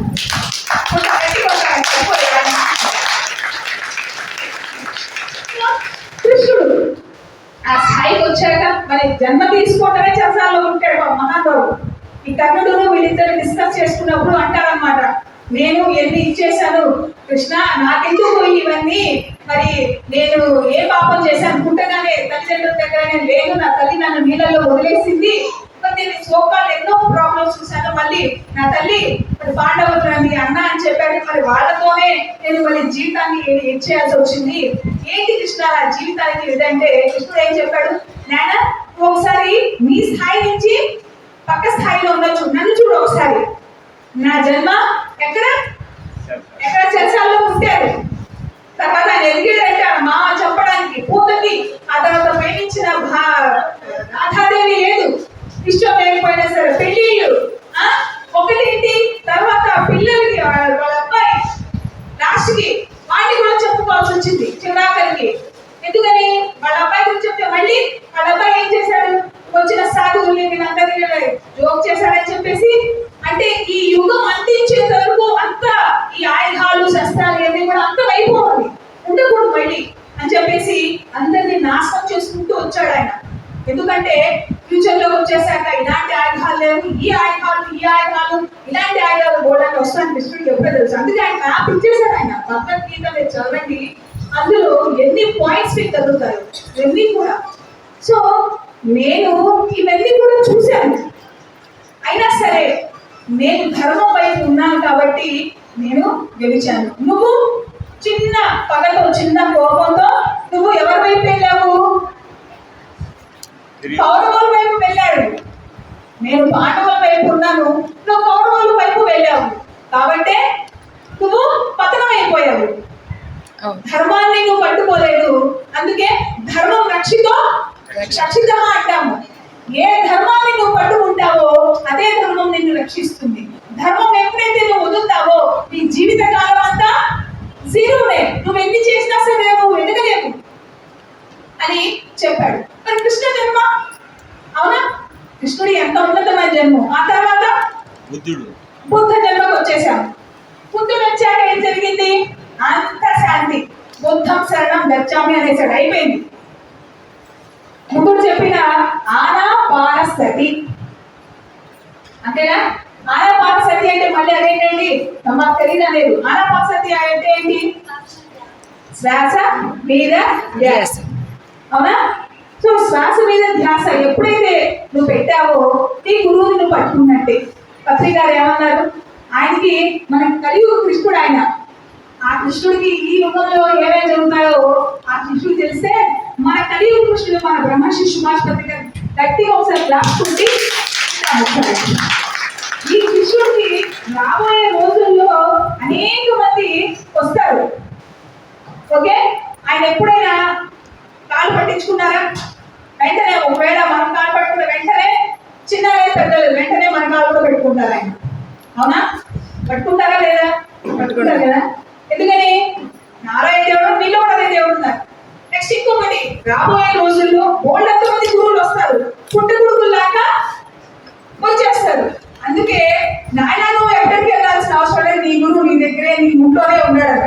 ఏ ఇంట్లో,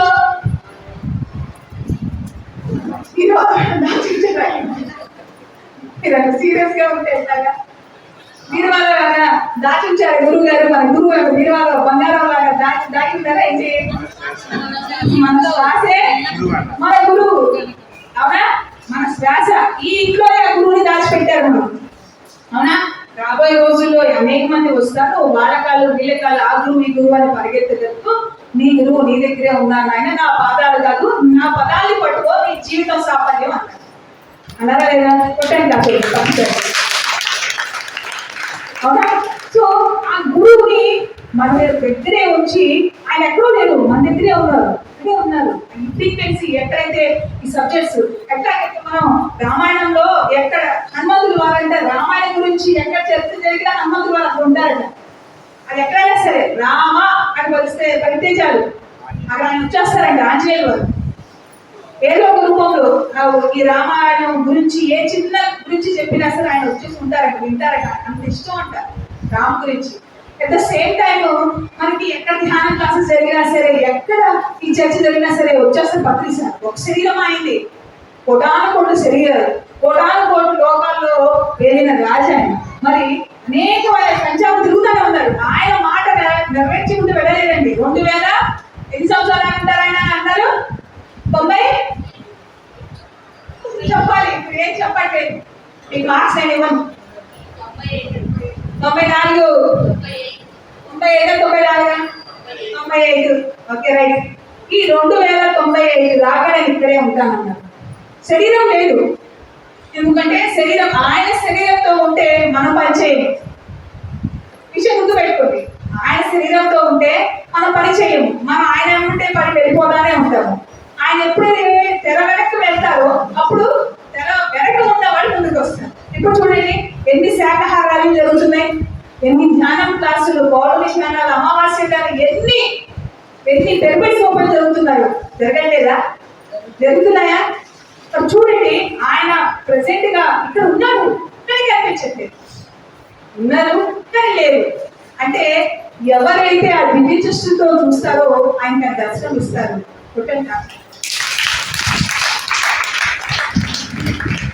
సో అట్లాగా యుద్ధావతారం వచ్చేసరికి అంత యుద్ధాలు యుద్ధాలు అయిపోయింది. ఇంకా కట్టులు కట్టాలి. ఆయన రాజజన్మ ఎత్తాడు మరి బుద్ధుడు, అవునా? బుద్ధుడు రాజజన్మ ఎత్తాడు. రాజు కొడుకు ఇక్కడ. బుద్ధుడు పేరేంటి? సిద్ధార్థుడు కదా, సిద్ధార్థుడు.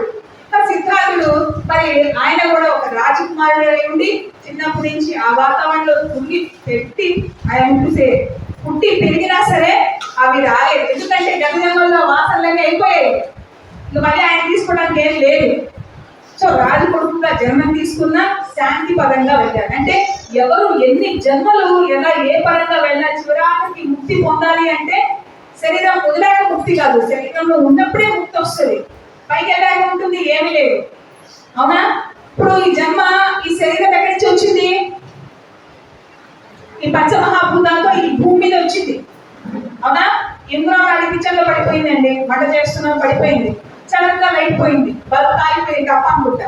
బెడ్రూమ్ లో హాల్లో అదే ఉంది. నేను ఉంగరం ఎక్కడ వెతుకుతా? లైట్ లేదు కదా, లైట్ బెడ్రూమ్ లో హాల్లో ఉంది, అక్కడ పడి ఉంటుందని అక్కడ వెతుకుతానా?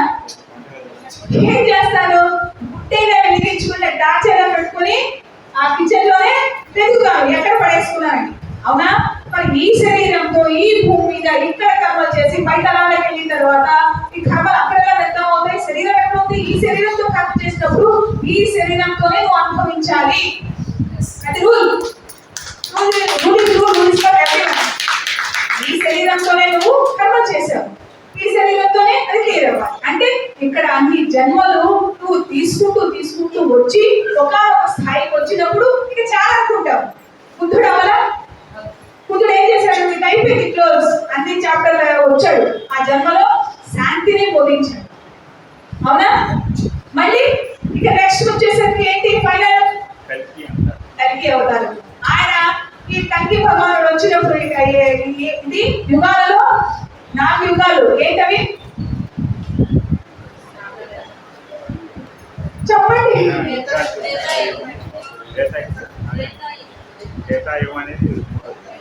చెప్పాలి. త్రేతాయుగము, ద్వాపరయుగము, సత్యయుగం. ఎవరికి? సత్యయుగము, ద్వాపరయుగము, తర్వాత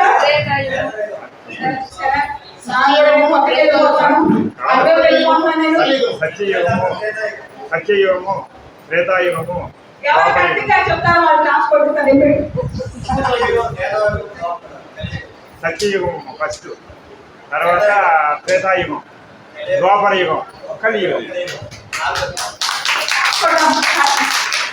ఈ 4 యుగాలు. ఓకే, ఈ 4 యుగాలు ఒక్కొక్క యుగానికి సంబంధించి బోర్డంతా ఉంది. ఇంకెప్పుడైనా మనం డిస్కస్ చేసుకుందాము.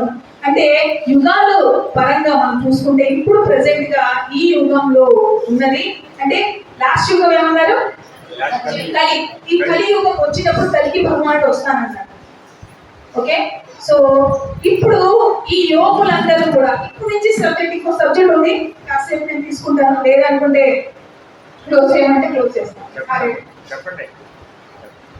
ఇంకొక 10 minutes చెప్పేసి క్లోజ్ చేద్దాము. ఇప్పుడు చూడండి, వెనక్కి చూద్దాము. సత్యయుగము, తర్వాత త్రేతాయుగము, ద్వాపరయుగము. సో ఈ యుగాలలో భగవంతుడు వచ్చారు. వాళ్ళే శరీరం తీసుకుని అనేక రూపాల్లో అనేక జన్మ తీసుకుని ఈ భూమి మీదకి వచ్చి వాళ్ళు వాళ్ళ జ్ఞానాన్ని బోధించారు. సబ్జెక్ట్ చెప్పారు, ఆయన ఇది ఈ శరీరం ఇది కాదు, మనం అస్సలు అక్కడ మన నివాసం అది, ఇదంతా శాశ్వతమైంది, అశాశ్వతమైంది కాదు, శాశ్వతమైన దాన్ని పట్టుకొని నాయన మహానుభావులు అంటే ఎవ్వరూ ఇలా వాళ్ళు ఉన్నంత వరకు కూడా మాట పెడిచెవి పెట్టారు. వెళ్ళిపోయిన తర్వాత గుళ్ళు గోపురాలు కట్టి పూజలు చేశారు. అవునా? ఇలా గుళ్ళు గోపురాలు వచ్చేవన్నీ అట్లాగే, బట్ అన్ని అదే అని కాదు, రియల్ గా కూడా చాలా ఉన్నాయి. సో అట్లా యుగాలు మారుతూ ఉన్నప్పుడు అనేక మంది వస్తా ఉన్నారు, వెళ్తా ఉన్నారు, ఇవన్నీ కూడా చాలా జరుగుతూ ఉన్నాయి. ఇప్పుడు ఫైనల్ వచ్చేసరికి ఇప్పుడు కలిగి ఒక దీంట్లో ఉన్నాం కాబట్టి వాళ్ళు ఏం చేశారంటే ఇది కాదు, వీళ్ళకి ఇంకా కావాలి, ఈ రూపాలు లేకుండా నాలెడ్జ్ ఇవ్వాలి, వాళ్ళని వాళ్ళు తెలుసుకోవాలి అంటే ఈ రూపాలు లేని స్థాయికి తీసుకెళ్లాలనుకున్నారు.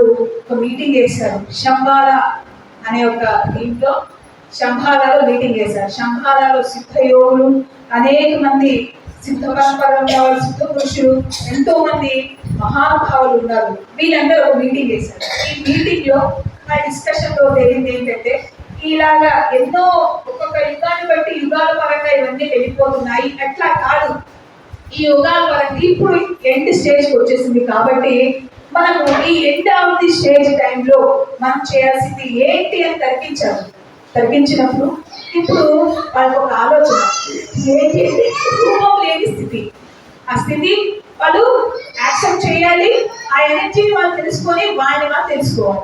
ఆ స్థితి ఏంటంటే ధ్యాన స్థితి. అప్పుడు పిరమిడ్ ఆవిష్కరణ జరిగింది. ఈ పిరమిడ్ ఇక్కడ ఒక ఎనర్జీ ఉంది.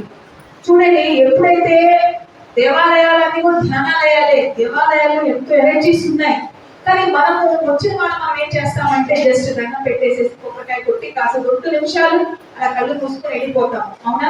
బట్ ఎప్పుడైతే దానిలో కూర్చొని మనం అలా కళ్ళు మూసుకొని ప్రశాంతంగా ఉంటామో ఆ ఎనర్జీస్ మనకు అందుతాయి. అవునా? ఇప్పుడు దేవాలయాలన్నీ కూడా ధ్యానాలయాలు అయిపోయినాయి. అట్లాగే సేమ్ టైం ఆ ప్లేస్ లో పిరమిడ్స్ వచ్చింది. ఓకే, ఈ పిరమిడ్స్ ని ఇప్పుడు మన ప్రతి ఇంట్లో కూడా నిర్మిస్తున్నాం. అవునా? ఎన్నో పిరమిడ్స్ వచ్చేసాయి. ఇప్పుడు మన యొక్క ఆత్మ చైతన్యము ఉన్నతంగా ఎదుగుతుంది. ఇక పైన దానికి వచ్చేసాం మనము. అంటే ఉదయం అయింది, మధ్యాహ్నం అయింది, సాయంత్రం అయిపోయింది, ఇప్పుడు 4th దాంట్లో ఉన్నాం. అంటే ఇది ఏ స్థితి? ఇది నైట్, సంధ్యా సమయం అంటాము. ఈ సమయంలో మనల్ని మనము టెస్ట్ చేసుకోవడానికి పత్రి సారు అట్లాగే అనేక మంది ఈ భూమికి ఈ పిరమిడ్ అనే ఒక ఎనర్జీని తీసుకురావటము, అనేక మందికి దీని యొక్క నాలెడ్జ్ అందించటము, ధ్యానం చేయడం వల్ల ఏం జరుగుతుంది వీటి గురించి ఎక్స్ప్లెయిన్ చేయటము.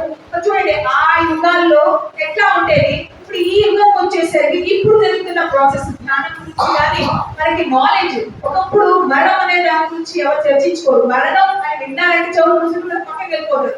బట్ ఇప్పుడు జరిగే సన్నివేశాలన్నిటి గురించి ఏంటి, ఆత్మపరంగా సత్యం జరుగుతున్నాయి. అంటే చివరి దశకు వచ్చేసాము, అంటే తెలుసుకోవాలి, నాయన సత్యం తెలుసుకోవాలి, ఎండ్ ఆఫ్ ద టైం వచ్చేస్తున్నాము, ఫైన్ డే అందరు వెళ్ళిపోతారు. కనుక ఇప్పుడే అక్కడ ఉన్న సత్యాన్ని నువ్వు తెలుసుకోలేకపోతే నువ్వు అక్కడికి వెళ్ళినా సరే కరెక్ట్ వేలో వెళ్ళలేవు. నువ్వు కరెక్ట్ వేలో వెళ్ళాలి అంటే నువ్వు ఆ సత్యాన్ని తెలుసుకోవాలని చెప్పేసి ఈ నాలెడ్జ్ ని ప్రతి ఒక్కరు ఆత్మ గురించి సబ్జెక్ట్ అయిపోయింది, ఎండ్ ఆఫ్ ద టైంకి వచ్చేస్తాం. సో ప్రతి ఒక్కరూ కూడా ధ్యానం చేయాలి, ధ్యానం తెలుసుకోవాలి, ధ్యానం చేస్తూ స్వాధ్యాయం చేస్తూ గురువులు ఇచ్చిన జ్ఞానాన్ని పంచుకుంటూ సత్యం ఏదో తెలుసుకోవాలి. ఈ స్థాయికి ఇప్పుడు సత్యం యొక్క దీంట్లోకి వచ్చేస్తామా, సత్యంతో నడవాలమ్మా. ఇంకొకటి గుర్తు పెట్టుకోండి, ఈ భూమి మీద ఏది చేసినా సరే విశ్వంలో ఒక బ్యాంక్ ఉంటుంది, విశ్వజనిక బ్యాంక్ అని ఒక బ్యాంక్ ఉంది. ఆ బ్యాంక్ లో మీరు ఏది చేసినా నమోదవుతుందండి. ఫర్ ఎగ్జాంపుల్ మీరు దాన పుణ్యాలు చేశారు, ఓకేనా, దానం చేశారు, బంగారాన్ని వజ్ర వైడూర్యాన్ని మీరు దానం చేశారు ఈ జన్మలో. సో అదేమవుతుంది, మత్స్య జన్మ మళ్ళీ మీరు జన్మ తీసుకున్నప్పుడు మీరు ఒక ఉన్నత ఫ్యామిలీలో జన్మ తీసుకుంటారు. మంచి లగ్జరీ ఫ్యామిలీ, మంచి డబ్బుకి కొలవ లేని ఫ్యామిలీలో జన్మ తీసుకుంటారు. మంచి పేరెంట్స్, మంచి ఇంట్లో మీరు ఉంటారు, బాగా హైఫైగా లైఫ్ లీడ్ చేస్తారు. ఓకే, మీరు చేసిన పుణ్యం ఏమైంది, ఆ విశ్వము రిటర్న్ వచ్చేసేప్పుడు నీ అమౌంట్ ని 10 చేసి పంపించేసింది. 10 నువ్వు 10 ఇచ్చావు, 10 కి 10 వేసి మళ్ళీ ఇచ్చేసింది. మళ్ళీ జన్మలోకి వచ్చేసరికి నీకు మీ 10 + 10 20. మనం ఇందాకే చూసుకున్నాం 4 + 6 ఎలా అయిందో విశ్వంలో కూడా అంతే, ఏదైనా డబుల్ అయిపోతుంది. సో ఆ పుణ్యము ఏవైతే ఉందో నువ్వు చేసిన దాన పుణ్యాలన్నీ ఒక ఉన్నత ఫ్యామిలీలో జన్మ తీసుకోవడానికి అవకాశం. ఇప్పుడు నువ్వు దాన పుణ్యాలు చేస్తూ కూడా నువ్వు చెడు కర్మలు కూడా చేశావు, చెడు కార్యాలు చేశావు, మాటతో కానీ ఆలోచనతో కానీ నీ భావంతో కానీ వేరే వాడిని రకరకాలుగా ఇబ్బంది పెట్టావు. సో అది కూడా నీ అకౌంట్ వెళ్ళిపోయింది, అది డబల్ ఇచ్చేసింది, అది 10 వెళ్ళిపోయింది. ఇప్పుడు నువ్వు అంత ఉన్నత ఫ్యామిలీలో జన్మ తీసుకున్నప్పటికీ కూడా నీకు రోగాలు, నీ పాపాలే నీ రోగాలు, నీ పుణ్యాలే నీ భోగాలు. ఇప్పుడు నువ్వు అంత పుణ్యం చేసిన అంత ఉన్నత ఫ్యామిలీలో జన్మ తీసుకున్నా కడుపు నిండా తిండి తింటావు, కడుపు నిండా నిద్రపోలేవు, అవునా? Sugar, BP, thyroids, heart strokes బోర్డని ఉన్నాయి. ఎందుకు? అది ఇచ్చావు, అది ఇచ్చింది, ఇది ఇచ్చావు, ఇది కూడా వచ్చేసింది. అదే నువ్వు జ్ఞానాన్ని దానం చేశావు, నాలెడ్జ్. అందుకే ప్రతిసారి ప్రతి ఒక్కరికి కూడా జ్ఞానాన్ని దానం చేశావు. జ్ఞానాన్ని దానం చేశావు. ఆ జ్ఞానము నువ్వు ఒక చొక్కా డొనేట్ చేస్తే 6 నెలలు, భోజనం పెట్టిస్తే 1 రోజు. అదే ఒక జ్ఞానం ఇస్తే జీవిత పర్యాంతము ఆ వ్యక్తికి ఎన్ని జన్మలు తీసుకుంటే ఆ జన్మ పరంగా ఆ జ్ఞానం వస్తుంది, అది పోదు. అంటే ఇది ఎంత తిరిగి వస్తుంది, 1000 సహస్రాల స్థితిలో అది తిరిగి వస్తుంది. దానం చేస్తే ఉన్నతమైన ఉత్తమమైన జన్మ తీసుకుంటావు, నువ్వు పాపం చేస్తే అనారోగ్యంతో బాధపడతావు. ఎప్పుడైతే నువ్వు జ్ఞానదానం చేస్తావో అప్పుడు ఉన్నతమైన జన్మ తీసుకుంటావు, ఉన్నతమైన కుటుంబంలో ఆరోగ్యంతో మంచి తల్లిదండ్రులు, మంచి జ్ఞానం ఉన్న ఫ్యామిలీలో పుడతావు. నువ్వు ఏ శరీరంలో, ఏ రూపంలో, ఏ జన్మ, ఏ దీంట్లో పుట్టావని కాదు, నీ లోపల ఎంత జ్ఞానం ఉందనేది ఇంపార్టెంట్, శరీరం కాదు. ఆ జ్ఞానము ట్రాన్స్ఫర్ అయిపోయింది, అయిపోయిందా లేదా? ఇది ట్రాన్స్ఫర్ అయింది, అది ట్రాన్స్ఫర్ అయింది, ఇంకొకటి ట్రాన్స్ఫర్ అయింది. అది 10 మాత్రమే. కానీ ఎప్పుడైతే మీరు జ్ఞానదానం చేస్తారో 1000 తిరిగి వచ్చి మీ జీవితాన్ని ఉద్ధరిస్తారు. సో అట్లాగే ప్రతిసారి కూడా మన జీవితాన్ని ఉద్ధరించారు కాబట్టి ఉన్నతమైన లోకాలు కనిపెట్టారు. Thank you so much masters. ఒక 5 నిమిషాలు మనం ధ్యానం చేద్దాము, ధ్యానం చేసి మనము డిస్కస్ అవుదాం. Thank you so much masters. ఒక్క 5 నిమిషాలు మనం ధ్యానం చేద్దాము. క్లాస్ చేసుకుంటాం, 2 వేలు కొడతాం, 2 వేలు తీసుకుంటాం.